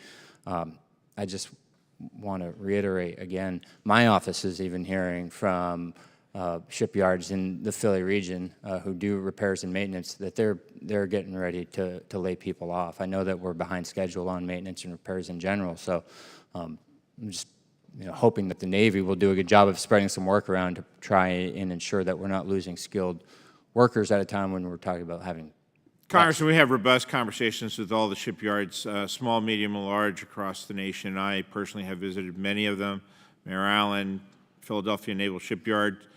We would obviously try to keep them as full as possible, but our primary role is to keep ships out at sea and to keep them operational. Obviously, we need to maintain them on time when we have delays in how we maintain the ships because of extended operational periods that are driven by real-life circumstances. That creates problems, obviously. Has anyone from like Atlantic Ship Repair notified the Navy that they might lay off members of their workforce in the near-term future? I'd have to get back to you, Congressman. We'd be happy to report back to your staff on recent conversations in regards to layoff there. Thank you. I yield back. Gentleman yields back. Chair now recognizes the gentleman from Indiana, Mr. Banks. Thank you, Mr. Chairman. The Navy was the only service last year that failed to meet its recruit quality benchmarks and continues to fail to meet them again this year. FY 2024, for the first half of the fiscal year, the Navy is 35% short of its recruitment goal, and in FY 23 was 20% short of recruitment goals. Secretary Del Toro, why do you think the Navy has had so much more trouble hitting its recruiting goals than the Army or the Air Force? I don't like the Navy losing to the Army or the Air Force in anything, but especially when it comes to recruitment. Why are we struggling so much more than the other branches? Well, first and foremost, Congressman, thank you for your question. I'm concerned about recruiting for all our military services. It's one team, one fight. Having said that, the Navy wasn't the only service last year to fall short on its recruiting goals. You fell much further short than the other branches. Last year, we began the year at 17,500, thinking we were going to fall short by 17,500. We were short by 7,500. This year, we started thinking that we would fall short by 16,400, and it looks like we're going to fall short maybe by 6,200. But what we have done actually is we've increased the goal. So we've actually increased the goal by 7,000 to 40 is what it is. We're striving to meet the new higher 40,000 goal that we have actually established for ourselves. If you're setting a goal and you're not meeting it, and the other branches are coming closer to reaching their goals, what are we learning from the Army and the Air Force that the Navy? This isn't a numbers game, Congressman. I mean, we raised the goal to 40,000. Secretary, you're turning it into a numbers game. Well, but you're the one who brought this up. I mean, if the other services lowered their goals and So met their goals, I take it and that we you're hired our goals and we're justifying striving it. to meet our goals, I think that's an admirable challenge, right? So it's We're trying to admirable to make fall- up, well, yes, we're trying to make up for the shortages that we had in previous years because it's all about filling billets at sea is what it's all about. And that's what we're striving to do. I would love to have a Secretary of the Navy come before us and talk about how you're disappointed that you're not reaching your goals and what you're going to do to reach them. So let me ask you. I think you misunderstood what I said, Secretary, let me ask you a Congressman. different way. What No, but I think it's important for me to go on the record Secretary, and say what you are misunderstood you I doing said. to meet your I goals? said that you're we not- raised our recruiting goals to 40,000. Answer my question. and we're What are striving you to meet doing? Please answer my question. What are Okay. you doing to meet your goals that you're not doing? What are you going to do to meet those goals that you're Well, not we've currently doing? we're about to fill all our recruiting billets, for example. We're taking a lot of lessons learned from the Marine Corps, for example. We've actually made numerous process changes, actually, to try to get us to a better place. And I'd be happy to have the CNO add additional details to that list. I'll stick with you, Secretary. Okay. You said that fighting climate change is the Navy's, quote, top priority. No, sir, that's not incredible to correct. me. I said it is one of the Navy's top priorities, not the top priority. Okay. Is it still a top priority? Absolutely, it's still a top priority. Where does recruitment fall into your priority list? Is it above or Recruitment is below also a top climate priority as well, change? too. I have numerous top priorities in the Department of the Navy that I have to worry about on any given day. So what about delays in shipbuilding? Is that more of a priority than climate change or less? Actually, less we've of a made priority? significant changes and delays in maintenance days at shipyards to actually try to get these ships out of the shipyards quicker. Secretary, you don't seem to be too concerned about recruitment, which is really bad. I am significantly concerned about recruiting. We've actually made a you're huge justifying, difference. I you're just told you that we justifying started the falling year off short. at 16,400. Are you We're worried, down to Secretary, are you worried 6,400. that the Navy shrinking by another 5,000 sailors can make it harder to deter communist China? Are you worried about that? Actually, I just told you we're trying to increase our goal to 40,000 and recruit to that so that we have more sailors to close the gaps at sea so that we can be even more combat ready. All right, I got 1 minute left. What are you going to do to meet the Navy's recruitment goals in FY 2024? It's all hands on deck with all the processes and everything that we've put in place to actually shorten that What are goal. you And we're doing actually about it? What are you 2,500 doing ahead. about it? We are actually 2,500 ahead than where we were last year. So I hope that we get to meet our goals. Are you the going increased to goals. meet your goal in FY 2024? We're doing everything we can. I don't have a crystal What is ball. everything that you can? What does that mean? What are you doing? to That meet means the that goal? I'm putting all our resources, that we have made dramatic improvements in how we recruit. We've taken lessons from the Marine Corps as well, too, to meet our What goals. are those lessons? And we are actually I doing asked that question a little bit. 2,500 What better lessons have you learned? this year than we were last year. So What we are have you 6 doing? months left in the calendar year, basically, to get to the fiscal year, more or less. And we will continue to actually decrease that gap until we get close. You haven't But given it's me all a hands on single deck is what concrete- it You is. haven't given me a single concrete answer to how you're going to meet those recruitments. I think I've given you many concrete answers. Lot of hot air. With that, Mr. Chairman, I yield. But we'd be happy to work with your staff to provide you even more answers, Congressman. Gentleman yields. The chair now recognizes Mr. Carbajal from California. Thank you very much. Thank you to the witnesses for being here today. General Smith, welcome back. The GAO report from September 2023 highlighted there are major concerns with our military barracks. Some of these service members reported that the conditions of barracks affect their quality of life and readiness. Your number one unfunded priority was $230 million for restoration and modernization of barracks for the Barrack 2030 initiative. While the fiscal year 25 budget request only appears to be for $65 million, I'm sure we both agree that our service members are our number one priority and our most valuable asset. With barracks being such an issue, can you help me understand why your budget request did not include the $230 million for restoration and modernization in your unfunded priority list? Congressman, I can. Barracks 2030 is our most consequential barracks investment. We're tackling it from multiple avenues. We're attacking it from professional management, which returns 500 Marines to the fleet, FSRM, Facility Sustainment Restoration and Modernization Funds, maximizing those. That's to fix washers, dryers, locks, windows. We're doing material, furniture, again, washers, locks, and I've directed a rigorous inspection of over 58,000 rooms. We've completed that inspection, and we now know what what needs to be fixed. And that's why my number one unfunded priority request is the almost $450 million to accelerate Barracks 2030. Thank you. General Smith, the reduction in maritime prepositioning ships underway has significantly reduced the Marine Corps' flexibility for crisis response operations in the Indo-Pacific, Mediterranean, and elsewhere. Today, only 2 squadrons of maritime prepositioning ships are available to support Marine Corps global commitments. How are the Marines compensating for this reduction, and how much risk are we accepting strategically? Well, Congressman, I would argue that we're accepting a significant risk strategically. Those MIPSRONs, Maritime Prepositioning Squadrons, are ready base. They're designed to flow forward and offload their cargo to complete such tasks as the Korea Plan, and they would be used as a ready reserve, if you will, of assets. So I would offer that that's a real risk when you don't have the MIPSRONs available to replace the equipment that will be inevitably lost in combat, and to speed the marrying up of Marines who deploy by aviation assets and then the seaborne assets that are on those MIPSRONs. Thank you. Admiral Fricchetti, congratulations on your finally being appointed as the 33rd Chief of Naval Operations. I apologize for you for the Tuberville national security breach our country went through in delaying your appointment. And I know we have many aspiring senators in this committee.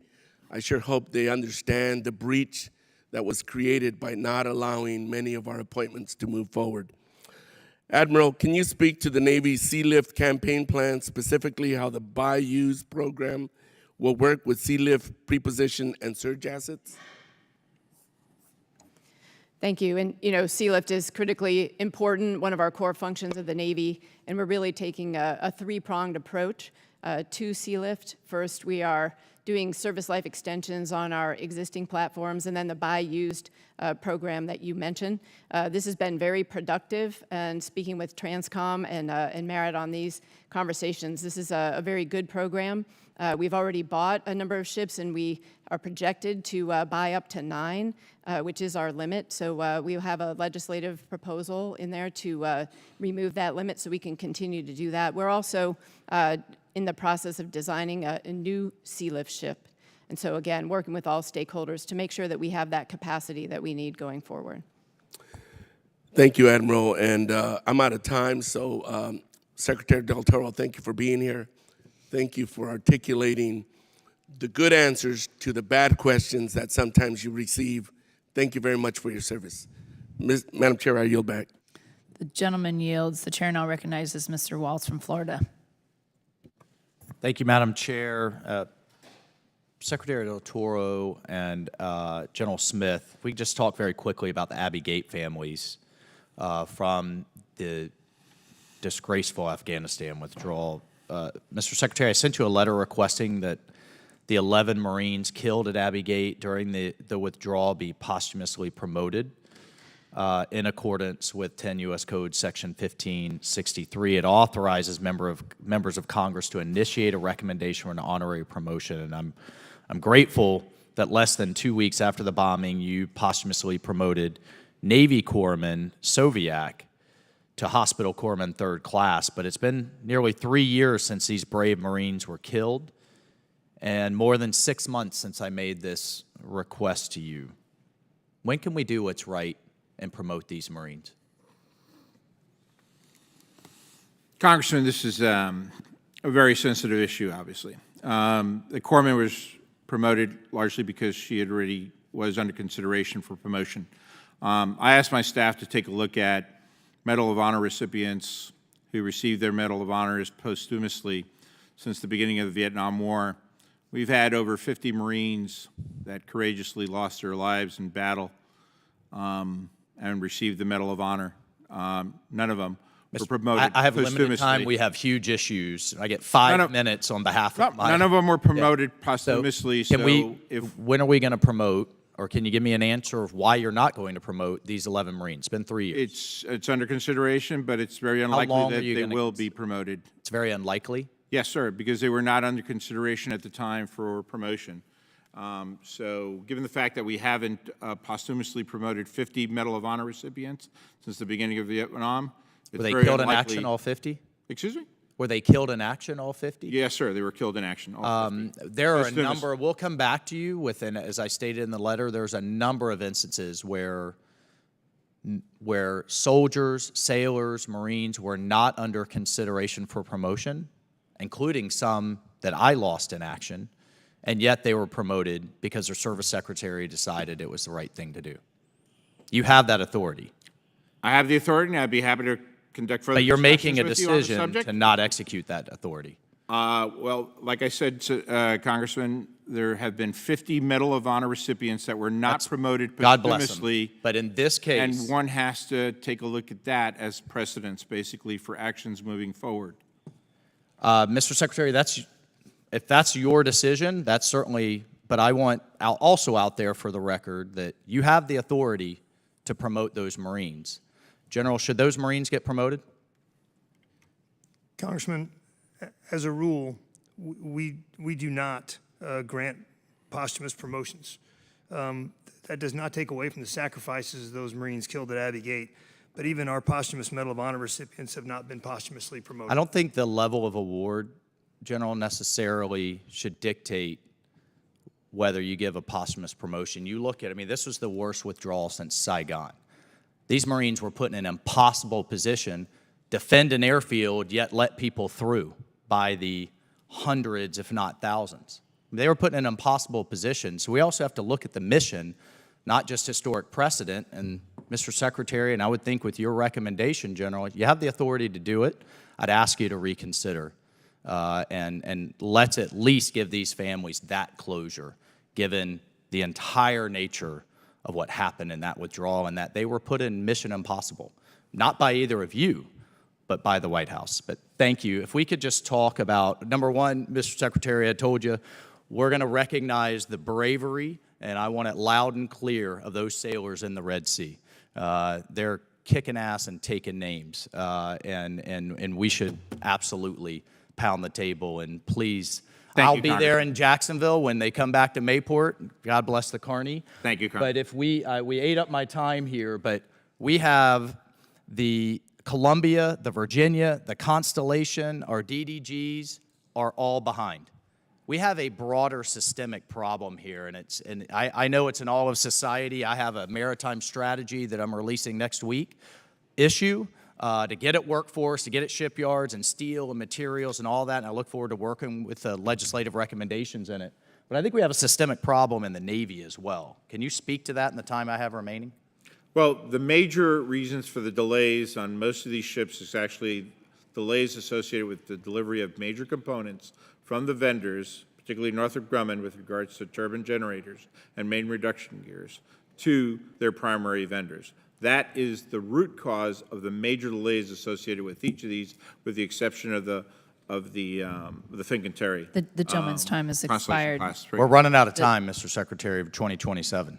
The gentleman's We time need has to get- expired. The chair now Thank you. recognizes Ms. Thank you, Madam Chair. Jacobs from California. Thank you, Madam Chair. Thank you so much to our witnesses. As the representative from San Diego, both of these services are incredibly important to my community, and so I'm grateful for you all being here. I first wanted to ask about the USS Boxer. I know my colleague, Mr. Kelly, already asked some of it, but you know, one of the things I was interested in is just before its deployment in March, it was reported that the ship won several awards, including the Battle Effectiveness Award. I guess I'm a little concerned that shows that we don't actually have a good way to measure the readiness of our ships, and you know that we're awarding ships for mission readiness that clearly are not mission ready. How do you assess readiness, and how do we make sure it's accurate given these recent developments? Whichever of you would like to answer. Thank you for your question, and thank you for your support to our folks in San Diego. You know, in the Boxer casualty, equipment casualty that you're having right now, this is a materiel failure. So, you know, we have a very good set of standards for all of our ships in each one of their primary warfare areas, and including engineering and all of the different things that they need to be able to do. They're assessed by an afloat training group, and then as a ship progresses from individual training to intermediate and advanced training, we have standards that each one of the ships is supposed to meet with very rigid criteria and very well-qualified inspectors. So then why was the Boxer awarded this readiness award when they were clearly not ready? So the particular casualty was a documented casualty. It had an engineering assessment for some not related departures from specifications on the rudder, but this current casualty is a new casualty that was not part of those departures from specifications. Got it. Okay, thanks. And then in terms of the sailors who are on the Boxer, are they going to stay on the ship through the duration of the maintenance? And will the current maintenance period add time to their deployment schedule? So the Pacific Fleet Commander is the one who will make all the decisions about the Boxer. In fact, he is one that approved the maintenance repair plan right now, the way that the current plan is. You know, we're optimistic that the repair will be done in about 4 to 6 weeks. He has several other branch courses of action if this one doesn't work. The intention, if it finishes on time, is to get the ship back out on its deployment. Because we are, you know, a teammate with the Marine Corps, the Marine Corps also has a deployment, you know, when their deployment ends, so we'll end that deployment on time after the Boxer gets out there. Great, thank you. And then I wanted to ask, you know, the Navy's made tremendous strides in experimental and research regarding uncrewed systems and the digital tools necessary to enable their capabilities. I myself have been out to Bahrain to see some of the amazing work we're doing that in San Diego. We've got some examples. But I guess one of the things I'm wondering is why, given all of that research, we haven't procured those systems in sufficient bulk for the fleet, even though we've identified them as a high priority, and why it's dependent on an OSD program, the Replicator Initiative, to fund and procure these systems rather than going through the actual naval procurement process. Thank you, Congressman. First and foremost, we have been buying some of those unmanned vessels in the numbers that we currently need to be able to experiment with them. As we continue to further operationalize them, so for example, in Task Force 59, we had a set number of cell drones that we purchased from the cell drone company. When we actually moved that to 4th Fleet and conducting operations in the straits between Haiti and Cuba, taking a look at drug runners, for example, we bought additional cell drones as well, too, so we're purchasing them in the numbers that we currently need them. In the case of operationalizing them in the Pacific, we have 4 of them that we've been experimenting now with a good part of a year.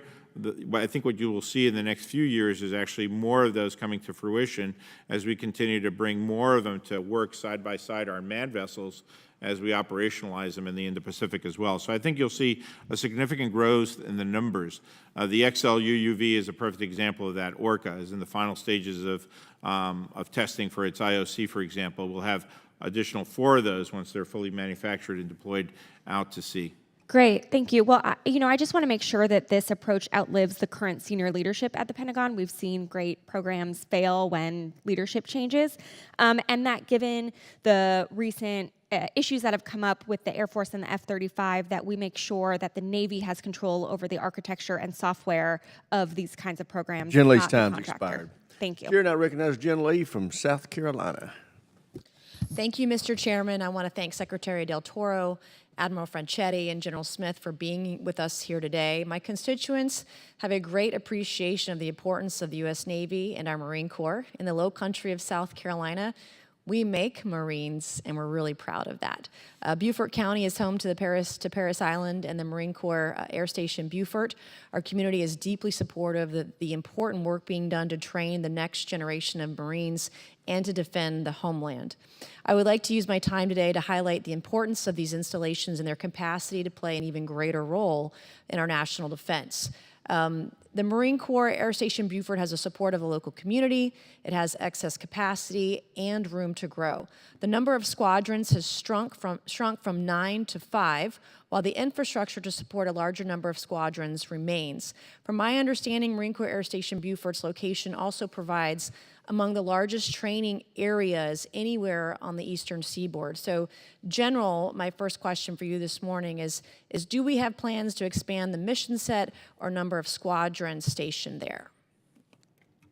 Congresswoman, we don't have plans right now to expand the number of squadrons there, but we will modify the number of aircraft, and those aircraft will increase squadron sizes from 10 to 12.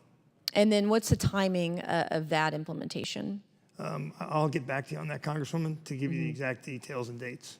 Okay, my understanding is it starts in a few months delivery of some of the newer aircraft on that installation.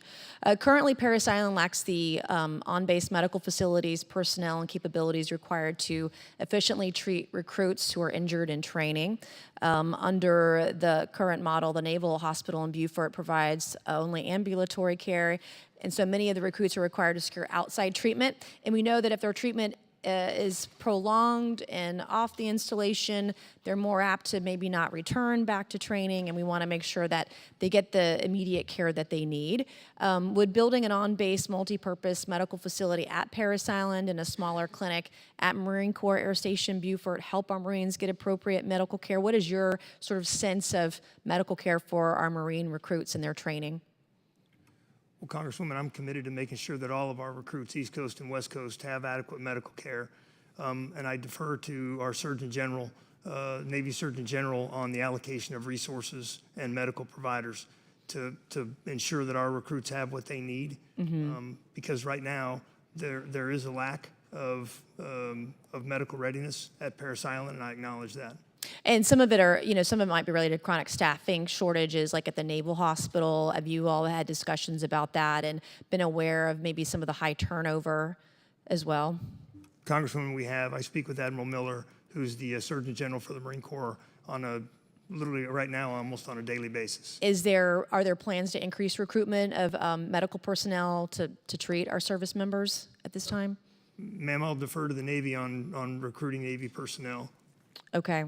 I appreciate that. So Marine Corps, I have a minute and a half left. Marine Corps Air Station in Beaufort experiencing a housing crisis. We have a military population of around 12,000 in Beaufort County. There are only 1,140 housing units at Marine Corps Air Station Beaufort, and approximately 960 of those units are occupied, with the rest being unlivable or in disrepair. I'm sure you're well aware about these units. They were built in the 1960s. They have not experienced significant upgrades or increased volume since construction. So obviously this is an issue that I hear about day in and day out from folks in the Lowcountry and in Beaufort. What are we doing to ensure our Marines and their families in Beaufort have access to safe, quality, and affordable housing while they're stationed there? Well, ma'am, the on-base housing is in need of refurbishment. There's no doubt about that. Our budget calls for an update in our FISRM, which is our barracks, Facility Sustainment Restoration Modernization, and it calls for ensuring that there's enough quality housing on base to satisfy the needs, which right now it's not. So the increased budget will assist us in improving the housing that is there, and then others will live out in town based on cost of living allowance. Okay, and is there any movement afoot to look at the contractors and who we're using down there to improve the quality of construction and maintenance? Yes, ma'am, there is. Okay, cool. All right, thank you so much, Mr. Chairman, and I yield back. I think the gentlelady, the chair now recognizes the gentleman from Massachusetts, Mr. Moulton. Thank you very much, Mr. Chairman. General Smith, the Marine Corps has attracted a fair number of critics for the speed of your modernization, including even some from our own ranks, retired generals and whatnot.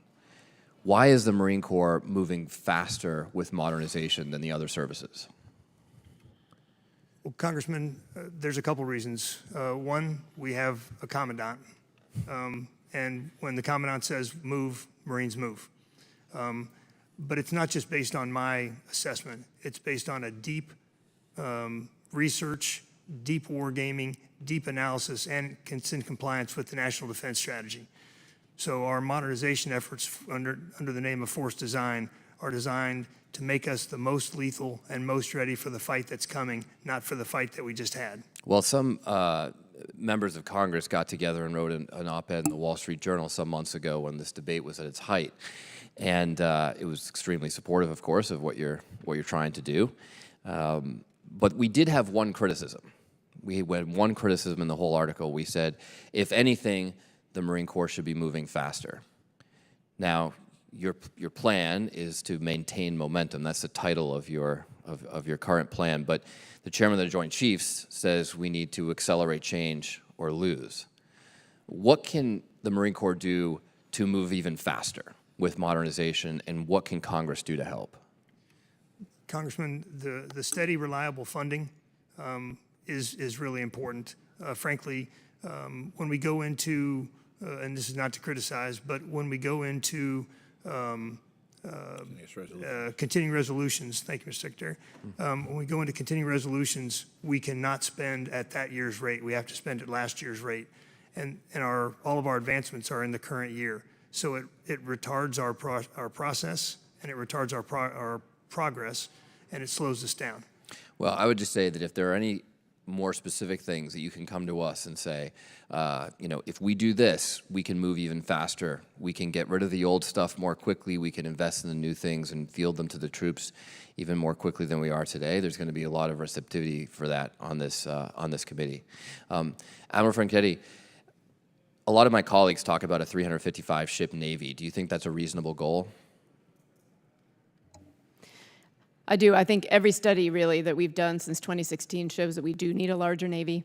And we're committed, as we said, through all of our investments in the industrial base. But it isn't just about the numbers. It is about having ready ships with the munitions, with the right number of people, with the training, that can fight as part of that joint warfighting ecosystem that we need to be able to do in the high-end fight. I've heard nothing but good things about you, so it's not really fair to have my first question to you be a bit of a trick question. But I'm very concerned about a 355-ship Navy because I think we should probably add a 0 to that, or maybe 2 zeros. Because if we don't have a Navy that has literally thousands of autonomous ships, I don't know that we're going to win the future fight. Yep, I'm very focused on increasing our abilities in the unmanned space. I think that as you look forward, we really need to have that complementary force that will be able to expand the reach and the lethality of our conventionally manned platforms. That's what we need to do in the future, and I'm committed to focusing on that, growing that as quickly as possible. General Smith, one core component of your strategy with Marine littoral regiments is being able to put these Marines on places like islands in the Philippines. So they're spread out, they're dispersed, they're autonomous. They can do a lot to disrupt Chinese plans. But of course, that's dependent on having these agreements with nations like the Philippines, perhaps Japan as well.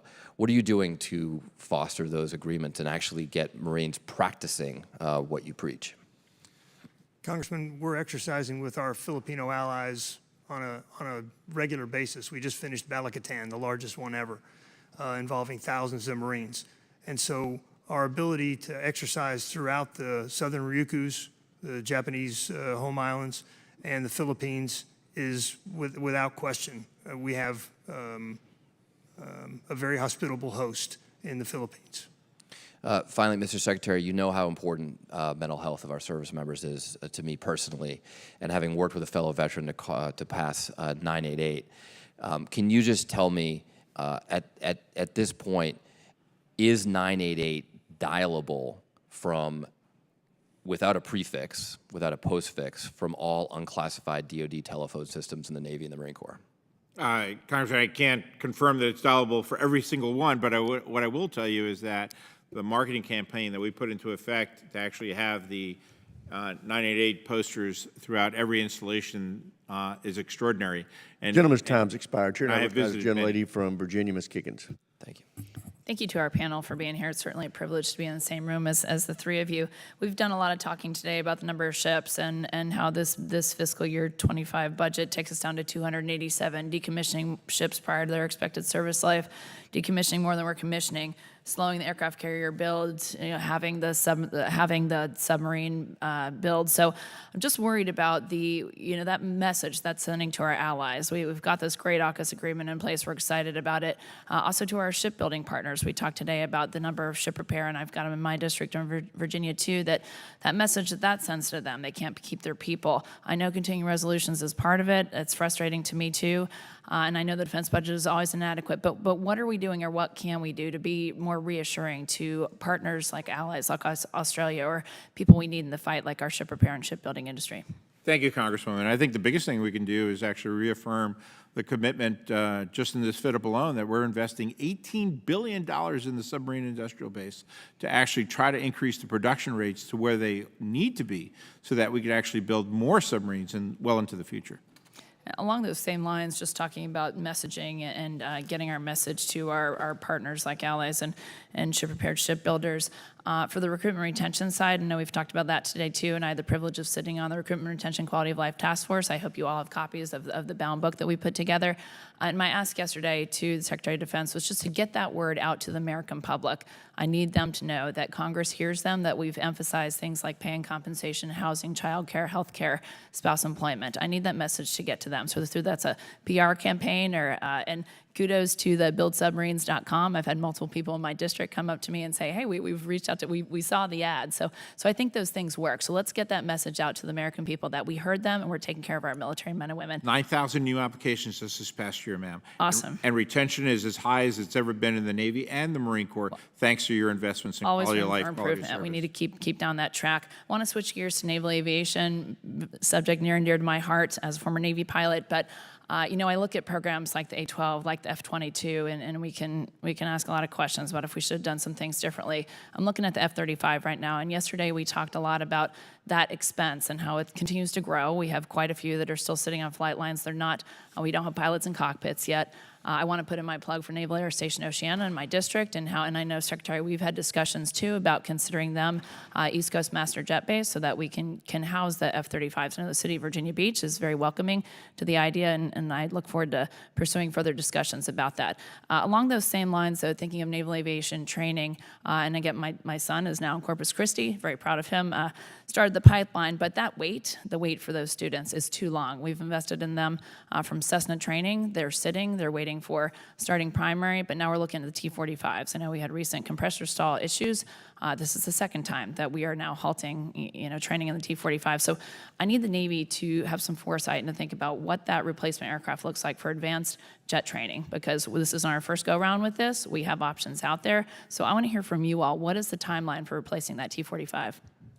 So, ma'am, as you know, we're actually several years from replacing the T-45, but we're accelerating the necessary work to actually try to move that to the left so that we can actually get the next generation of trainers out there and have it be reliable. It can't happen fast enough, because when those guys are delayed, then I got the Hornet Ragged Oceana delayed, and I got fleet pilots that are then being held up. So as much as we can expedite that.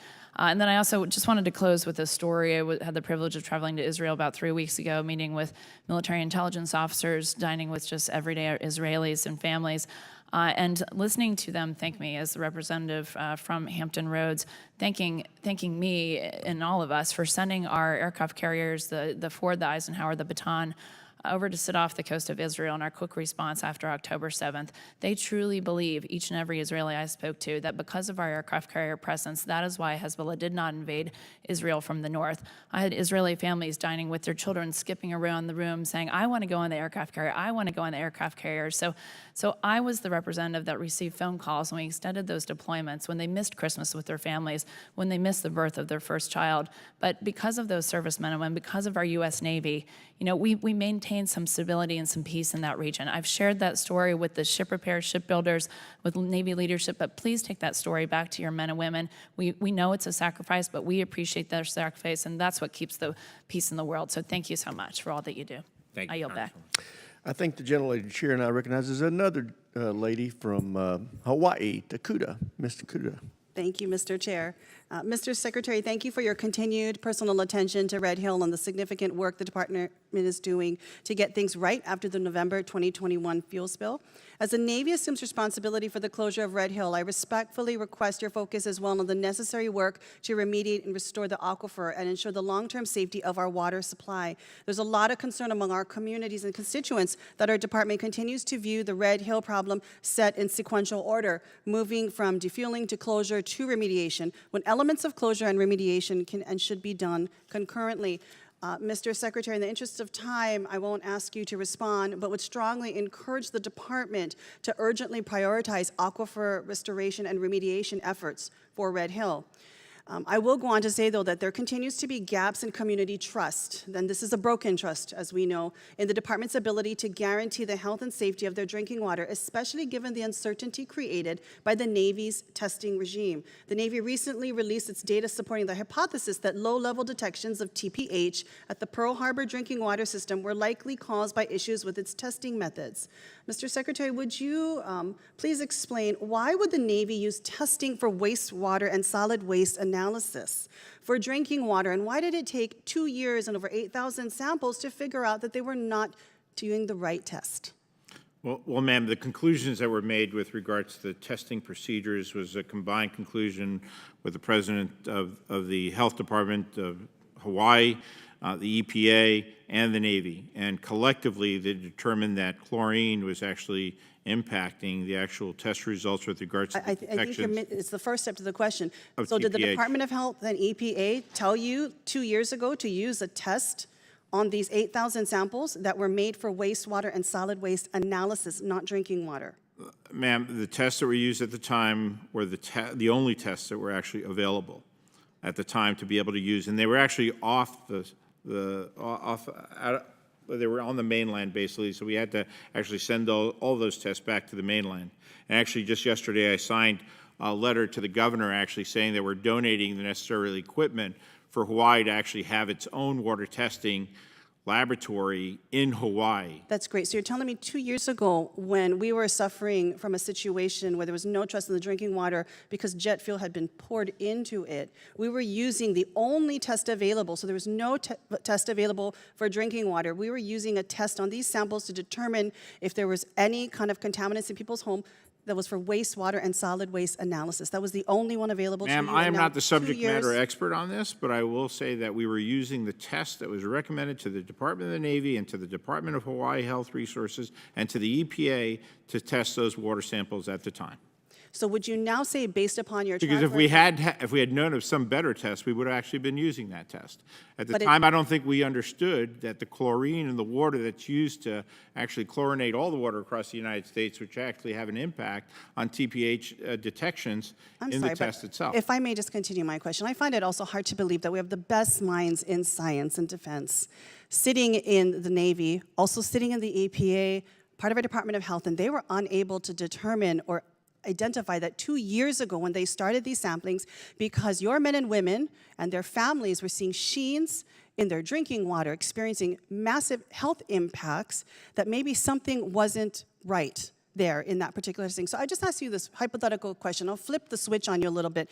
I'm assuming that suppliers of ammunition to DoD are required to do regular testing to ensure functionality and lethality. What if a series of their tests found flaws? And then they later came back and said they've been testing the ammo in the wrong way for 2 years, and now everything is okay. Would you trust putting ammo in a soldier's gun knowing it could be the difference between life and death? Ma'am, I'm not a subject matter expert on testing Well, I'm thinking you would want to make sure that the bullets in a soldier's gun actually works. It should be no different when the quality of the water is coming out of a service member and their family's water pipe. You have to do much more in terms of rebuilding this trust, and I will tell you that that was a big lethal blow to the trust of the Navy a few weeks ago when the public got this kind of response. I'm running out of time here, but given these recent events, will the Navy consent to independent third-party testing to help track and verify the Navy's testing?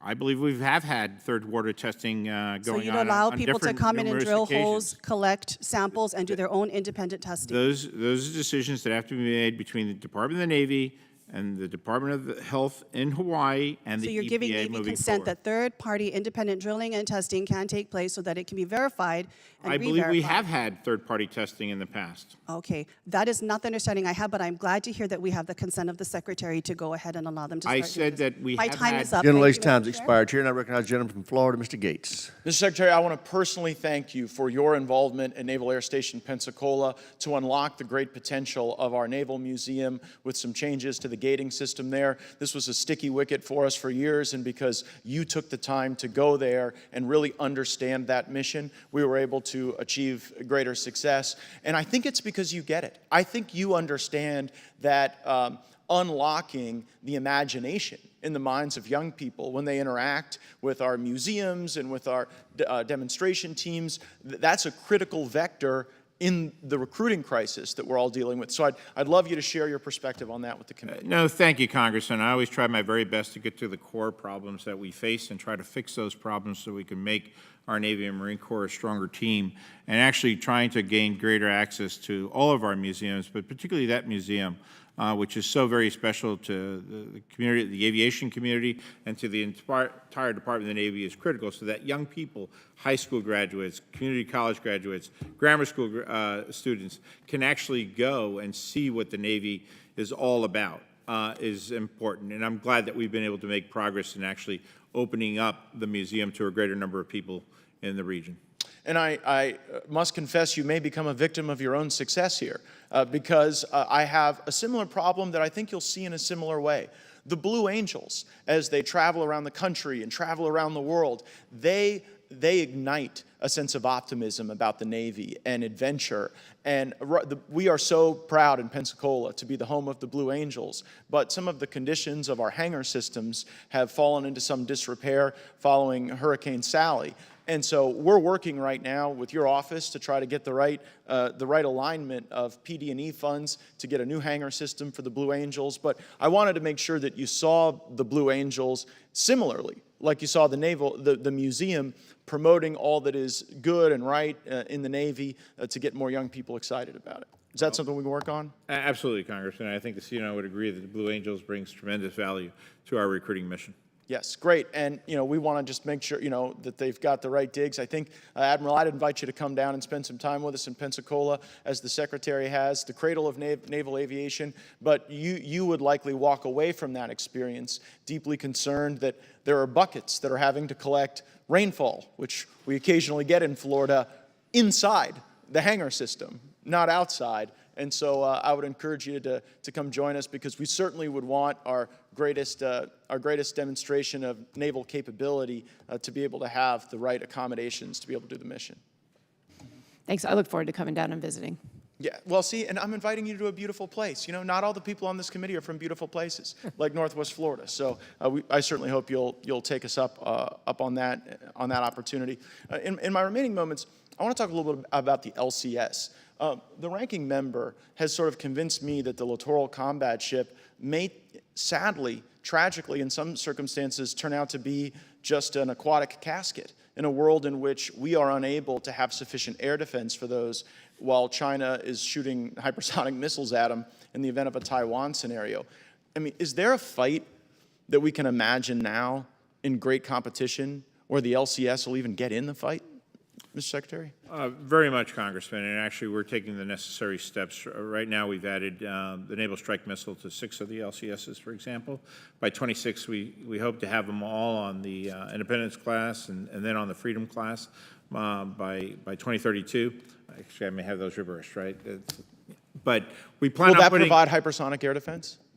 The hypersonics, you won't be able to put it on LCS. Right, so that's my worry. But you actually can fire SM-6 from on mobile launchers off the decks, and that's something that we've already experimented with and have proven out successfully. So the fact that we could actually be able to fire an SM-6 from an LCS is actually very, very positive. We're doing that now?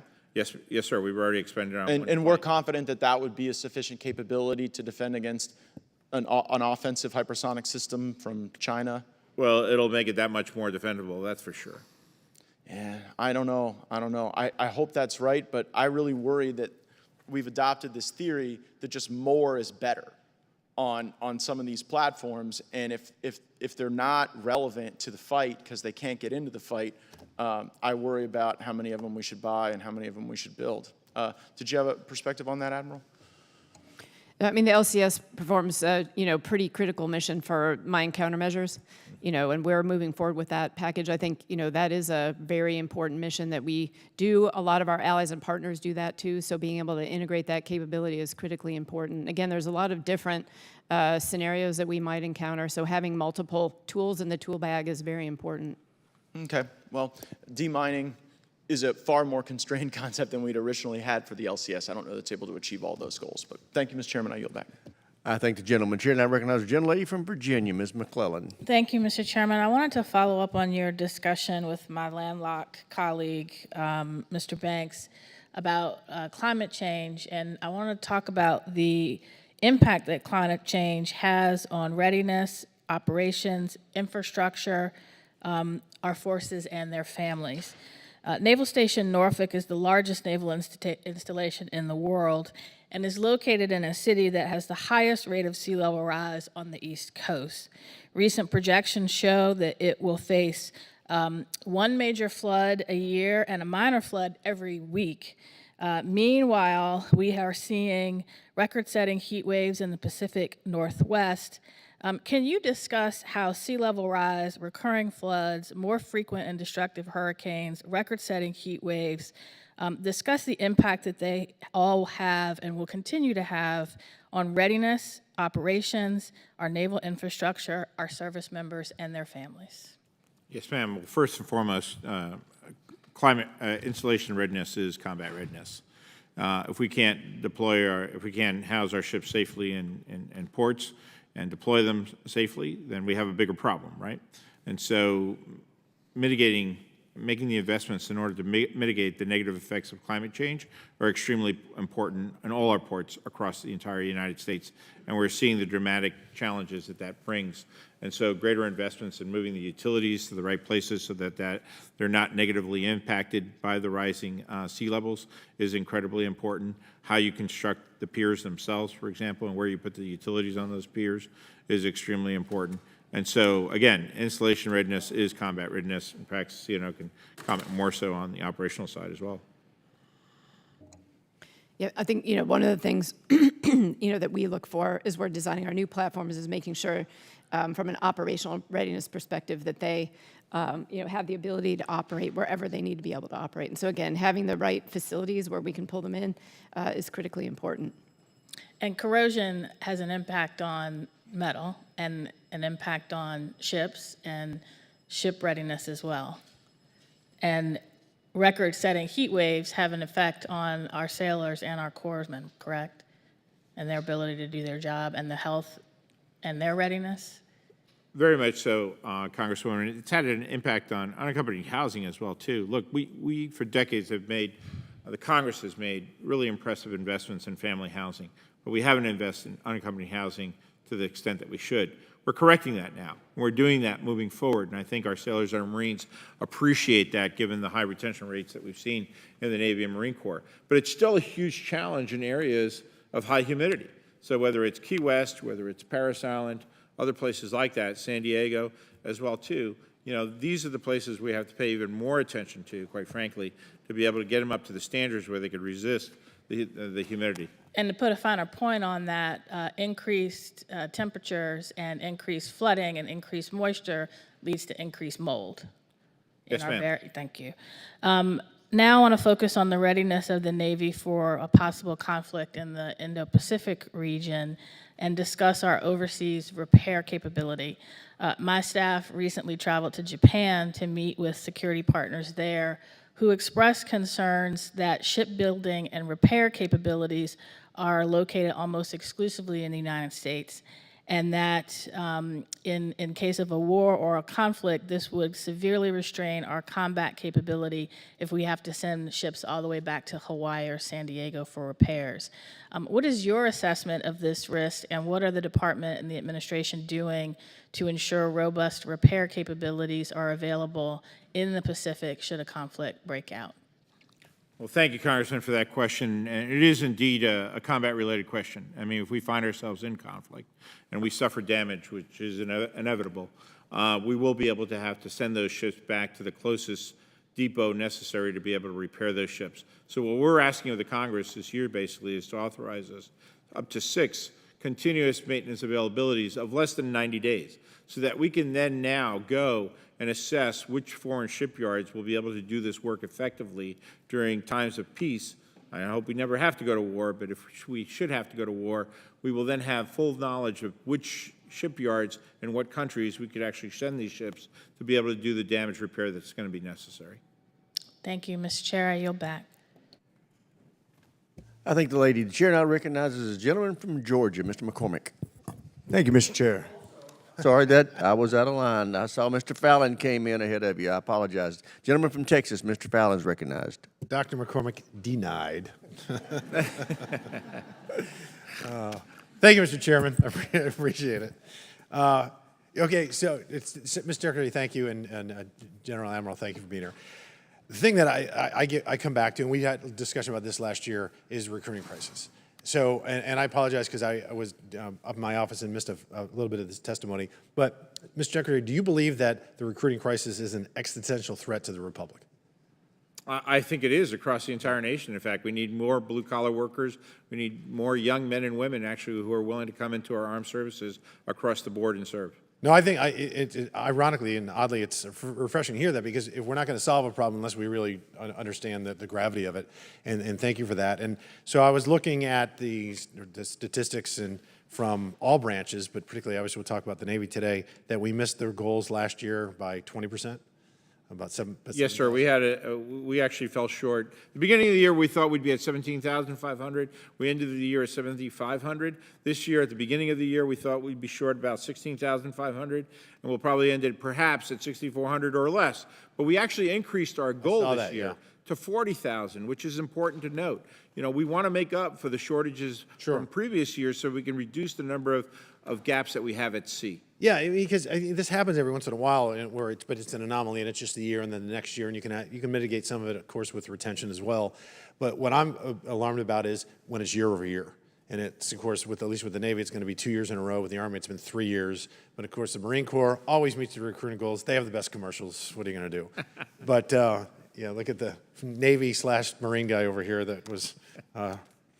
The Air Force won this one, by the way. But, so what can we do? What new innovative ideas can we use, Mr. Secretary, to mitigate this and really end it? Because I think that's what we're after here, is if it's been three unsuccessful years with the Army and 2 with the Navy, we need to do something differently. And what do you think those things So please understand it's been an all-hands-on-deck effort good, across the board, and the CNO can talk specifically to some of the measures that we have taken. But it is all hands on deck, and we're actually putting a call out to maritime service across the board as well, too. Thank you. And I agree, recruiting is really an existential threat. So we're kind of taking two-pronged approach. One is first to approve the recruiting enterprise itself. So the Navy just put a 2-star admiral in charge of recruiting. Good.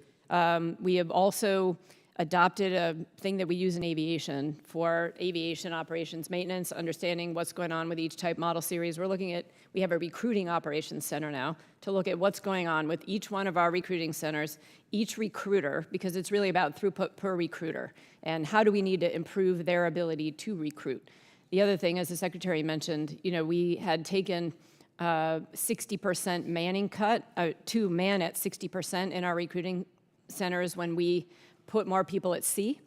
So we actually had reduced our recruiting force. By the end of May, we should have that fully restored, so we'll be able to do that. Well, I think Admiral, on the other side... Sorry, I don't make it a habit to interrupt flag officers, so I apologize for that. But I really want to emphasize we need it to be measurable as well. And also a question, when we have excellent recruiters, are they allowed to stay within the recruiting command? Yep, we have a career recruiter force. Okay, good. Yes. Okay, so they can do it because that's the thing I don't want is somebody highly successful and then they leave. And I would gently suggest that we build everything around recruiting right now. We make sure that they're manned, and then build that. That should be the first thing. Again, just right. That's how we get our seed corn. We really need to make those investments. Yeah, and I was thinking about as far as the Navy, you're on all the planes. You're under the water, you're on the water, you're in the air, you're on the ground, you're in space. I don't think any of the branch can say that. And always forward. Yeah, right. But because of that, I would imagine that you would recruit a submariner differently than you're going to attract somebody to say, go into the Special Ops and SEALs or somebody to go into cyber or intel or surface fleet. And I just wanted to touch on that a little bit and ask you, what field or expertise has been most hit by the recruiting crisis? Actually, the medical profession. We're having a really hard time in the medical profession and also recruiting in the nuclear field as well, too, because we just don't have enough students in colleges that actually go into those studies. And so we're having to work at a younger age, in the case of the nukes, actually trying to encourage high schoolers to actually go into the nuclear field. And you know the problems that exist in recruiting health professionals across the board. And I'd just like to, again, gently ask and politely ask, maybe with the recruiting stuff, a quarterly report given to this committee would be wonderful for us, because there's a role for us to play as well. And we want to give you the resources to succeed. We just want to measurable and think outside the box, because we've got to take care of this. None of us want to go, dare I say, to a draft. And if we're going to... Gentleman's time has expired. Chair, I recognize the gentleman from North Carolina, Mr. Davis. Thank you so much, Mr. Chair, and to the witnesses. Good afternoon to you. Mr. Secretary, we spoke last year about expediting toxic water claims processing for those veterans as a result of the Camp Lejeune situation. Mr. Secretary, what's the estimated timeline now that you would forecast in getting claims heard, in particular with the elective option been in place? Yes, sir. It actually depends on how quickly the claimants themselves actually completely fill the paperwork online. We've made tremendous progress and investments, because this is very important to the Department of the Navy, to the Department of Defense, to the President of the United States, actually. And so we have 190,000 claimants, basically, that have now signed online, but many of them actually haven't completed their full regiment of paperwork necessary to be able to process those claims. But we are moving extremely fast once a claimant actually submits all the necessary documentation, all the necessary paperwork to make them the authors that they so deserve. From the time that a completed claim is submitted, what would you estimate? I'd have to get back to you specifically on the amount of time. We could do the analysis on those that have fully submitted their paperwork. And I do know that out of the ones that have fully submitted their paperwork, for example, some have actually taken time to consider the offers that have been made. And so we can provide you all the specific statistics associated with each. There was a report that was due in January on the 1st. When do you anticipate that report? I'll have to get back to you on where that report is, Congressman.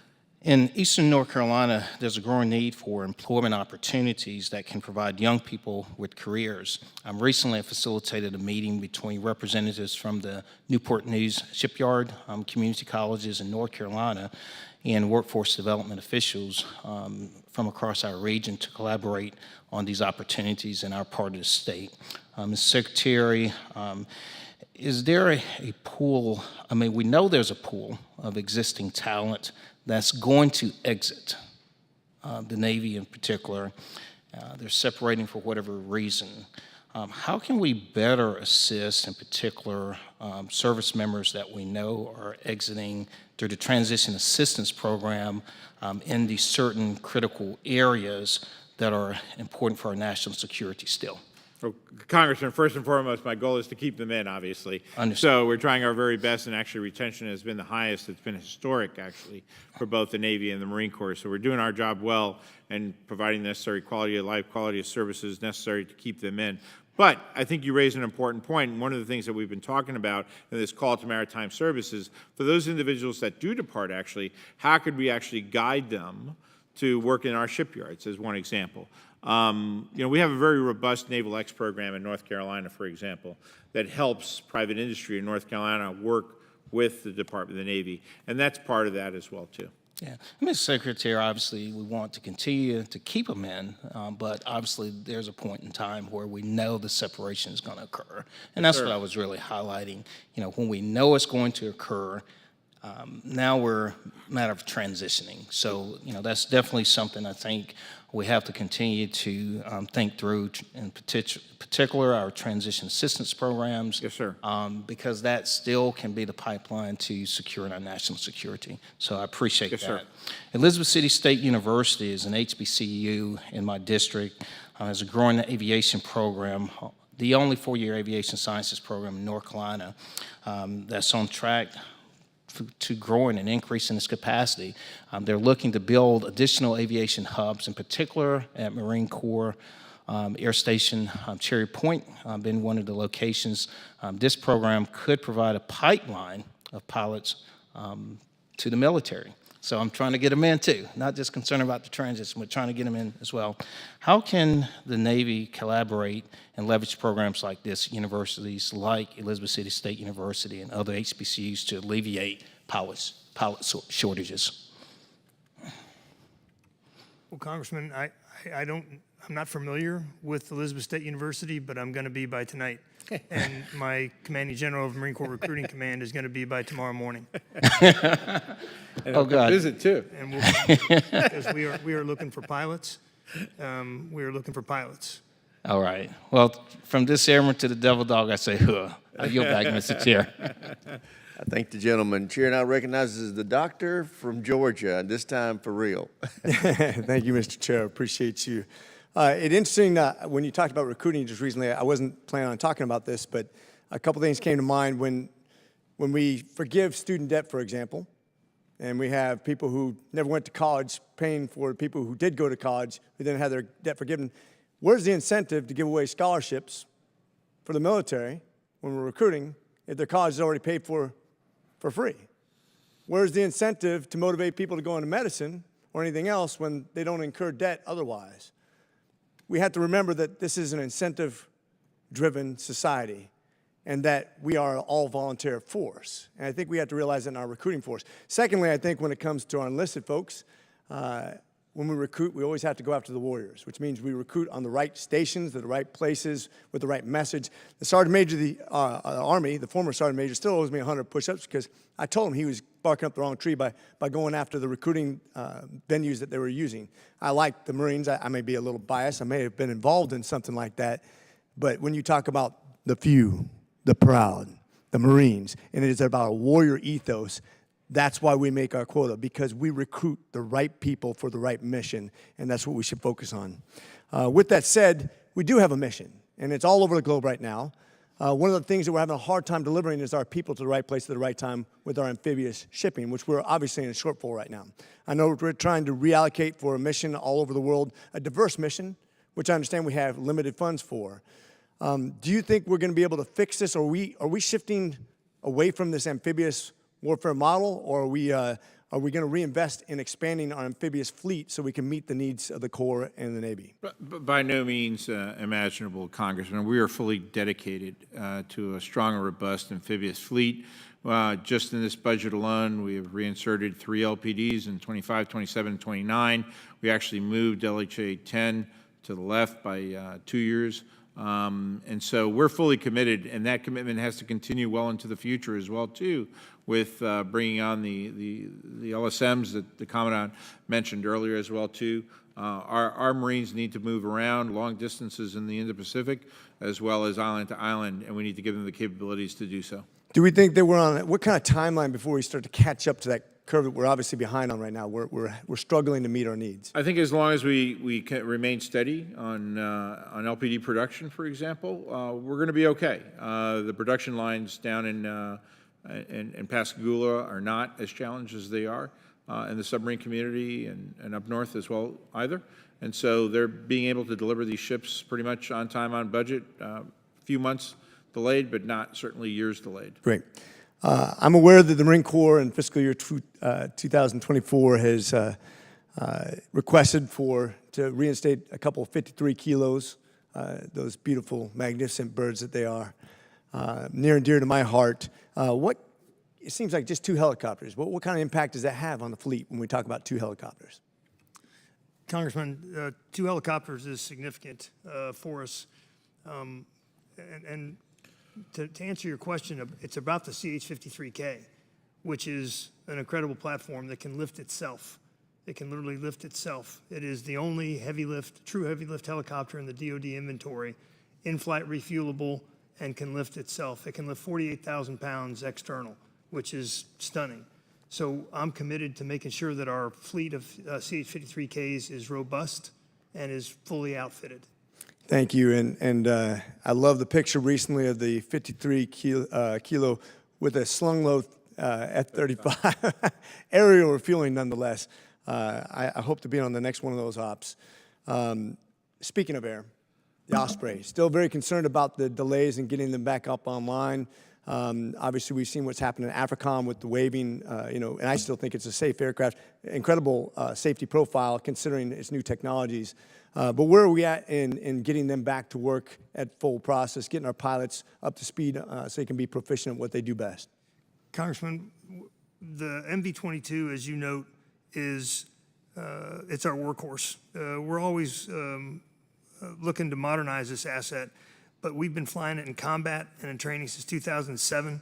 It's got a safety record consistent with all other platforms, and its return to flight has met the standard by NavAir, so we are returning it to flight. We're going through day check rides, night check rides, and getting it back in the fight. Gotcha. With that, I have 5 seconds to say, Semper Fi, welcome back to the fight. Hoorah. Hoorah, sir. I thank the gentleman. Chair now recognizes the gentleman from New York, Mr. LaLota.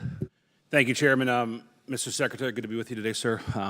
Our Navy Marine Corps team is the most lethal fighting force for good the world has ever known. Would you agree with that? Yes, sir, absolutely.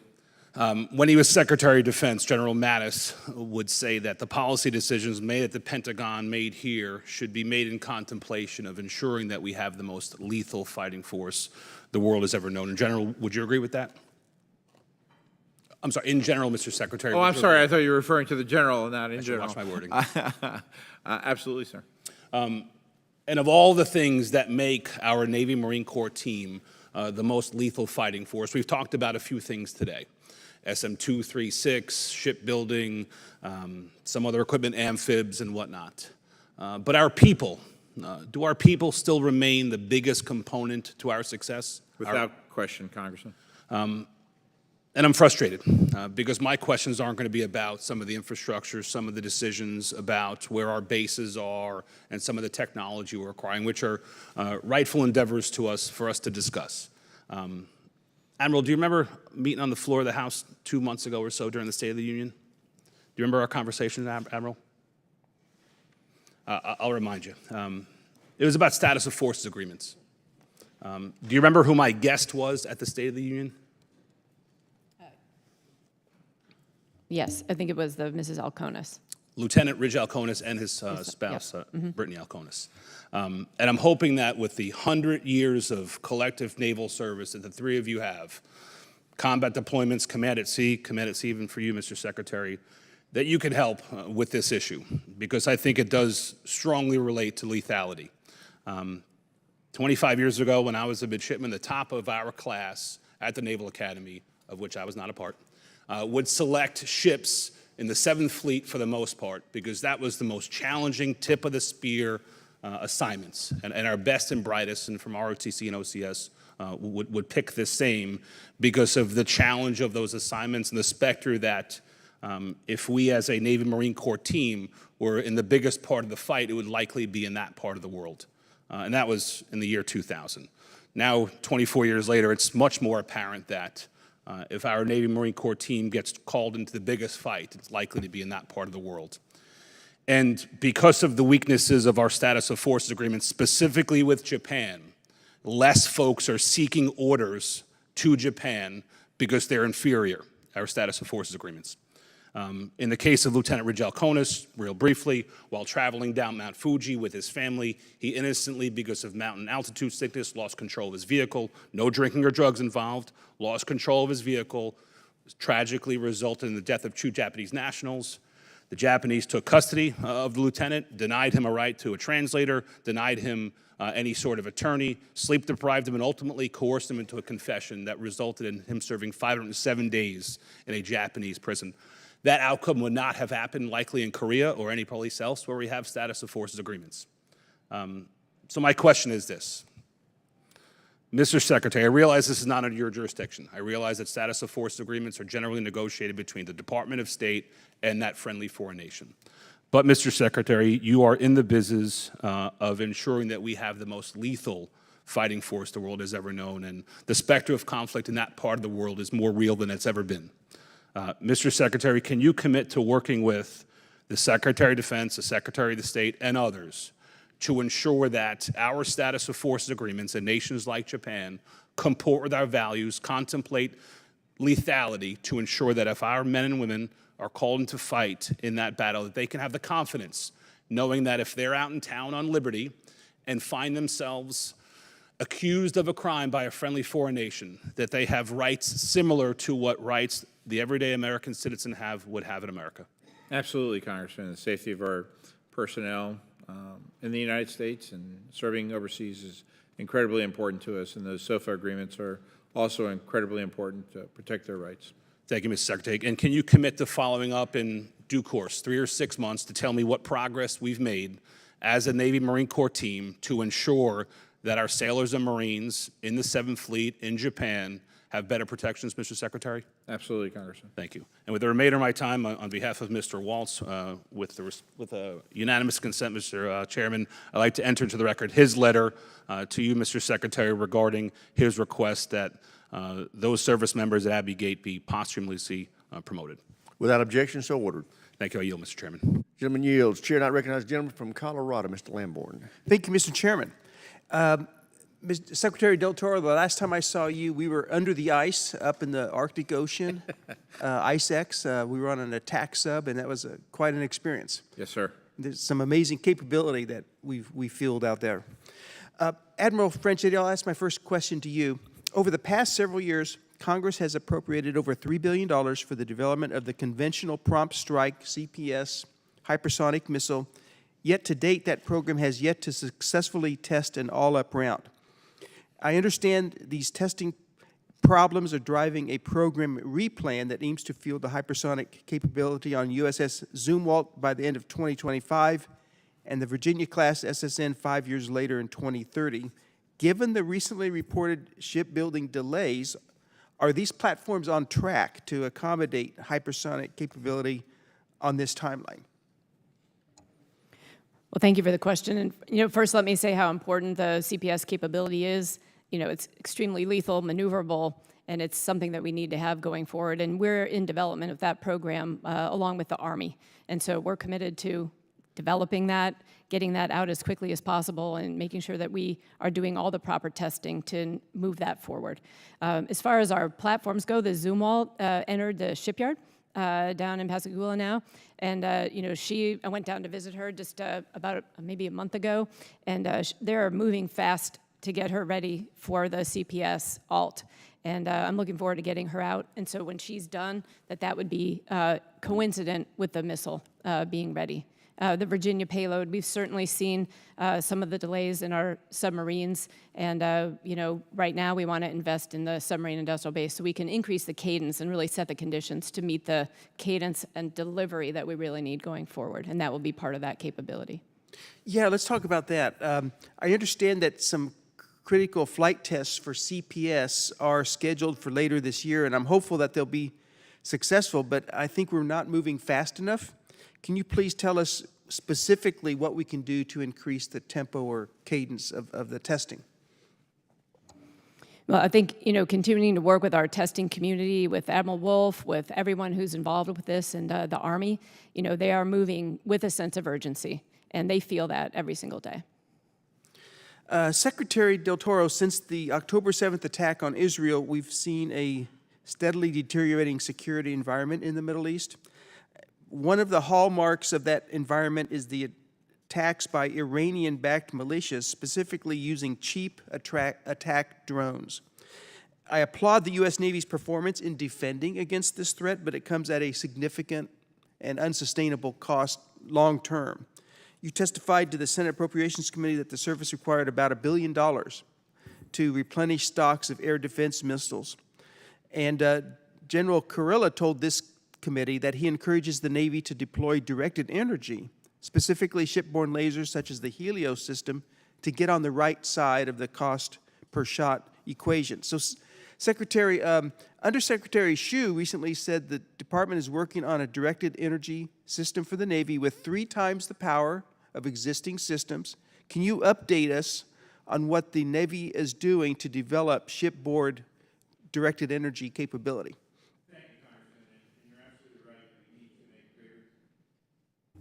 Thank you, Congressman. You're absolutely right that we need to make even greater investments in the future. We should have been making them for a long, long time. But nevertheless, we are continuing to make investments in order to get Helios deployable. She will hopefully be deployable here sometime in the next several months, but certainly by the end of the year, hopefully on USS Preble. But we have 6 other programs, including some of the one that Heidi Shue is talking about as well, to make added investments in more high-power lasers, as well as other directed energy programs, many of which are also SAP programs that we can't talk about openly. And General Smith, I know that part of the Force Design 2030 has been to rethink the capabilities of the Marine Corps and the needs in the Indo-PACOM theater. Can you talk about the importance of systems like the medium-range intercept capability, which is a directed energy capability, and what we're doing to speed up its delivery to the Marines? Well, sir, I can. The MRIC, medium-range intercept capability, is one of the backbones of our strategy. It, paired with a TPS-80 Gator radar, can sense targets, very small diameter targets at great range, and can intercept them at great range. And at a different classification level, I can discuss the range with you. But it is a critical part of our force design throughout the first island chain to disrupt a potential PRC attack. Okay. Thank you all, and I yield back. I thank the gentleman, and I thank the witnesses. This testimony has been very helpful, and we look forward to taking what you shared with us today and folding it into the National Defense Authorization Act later this month. And with that, I will yield to the ranking member for any closing comments he may have. I am good, Mr. Chairman. Thank you. Good. We're done. Thank you.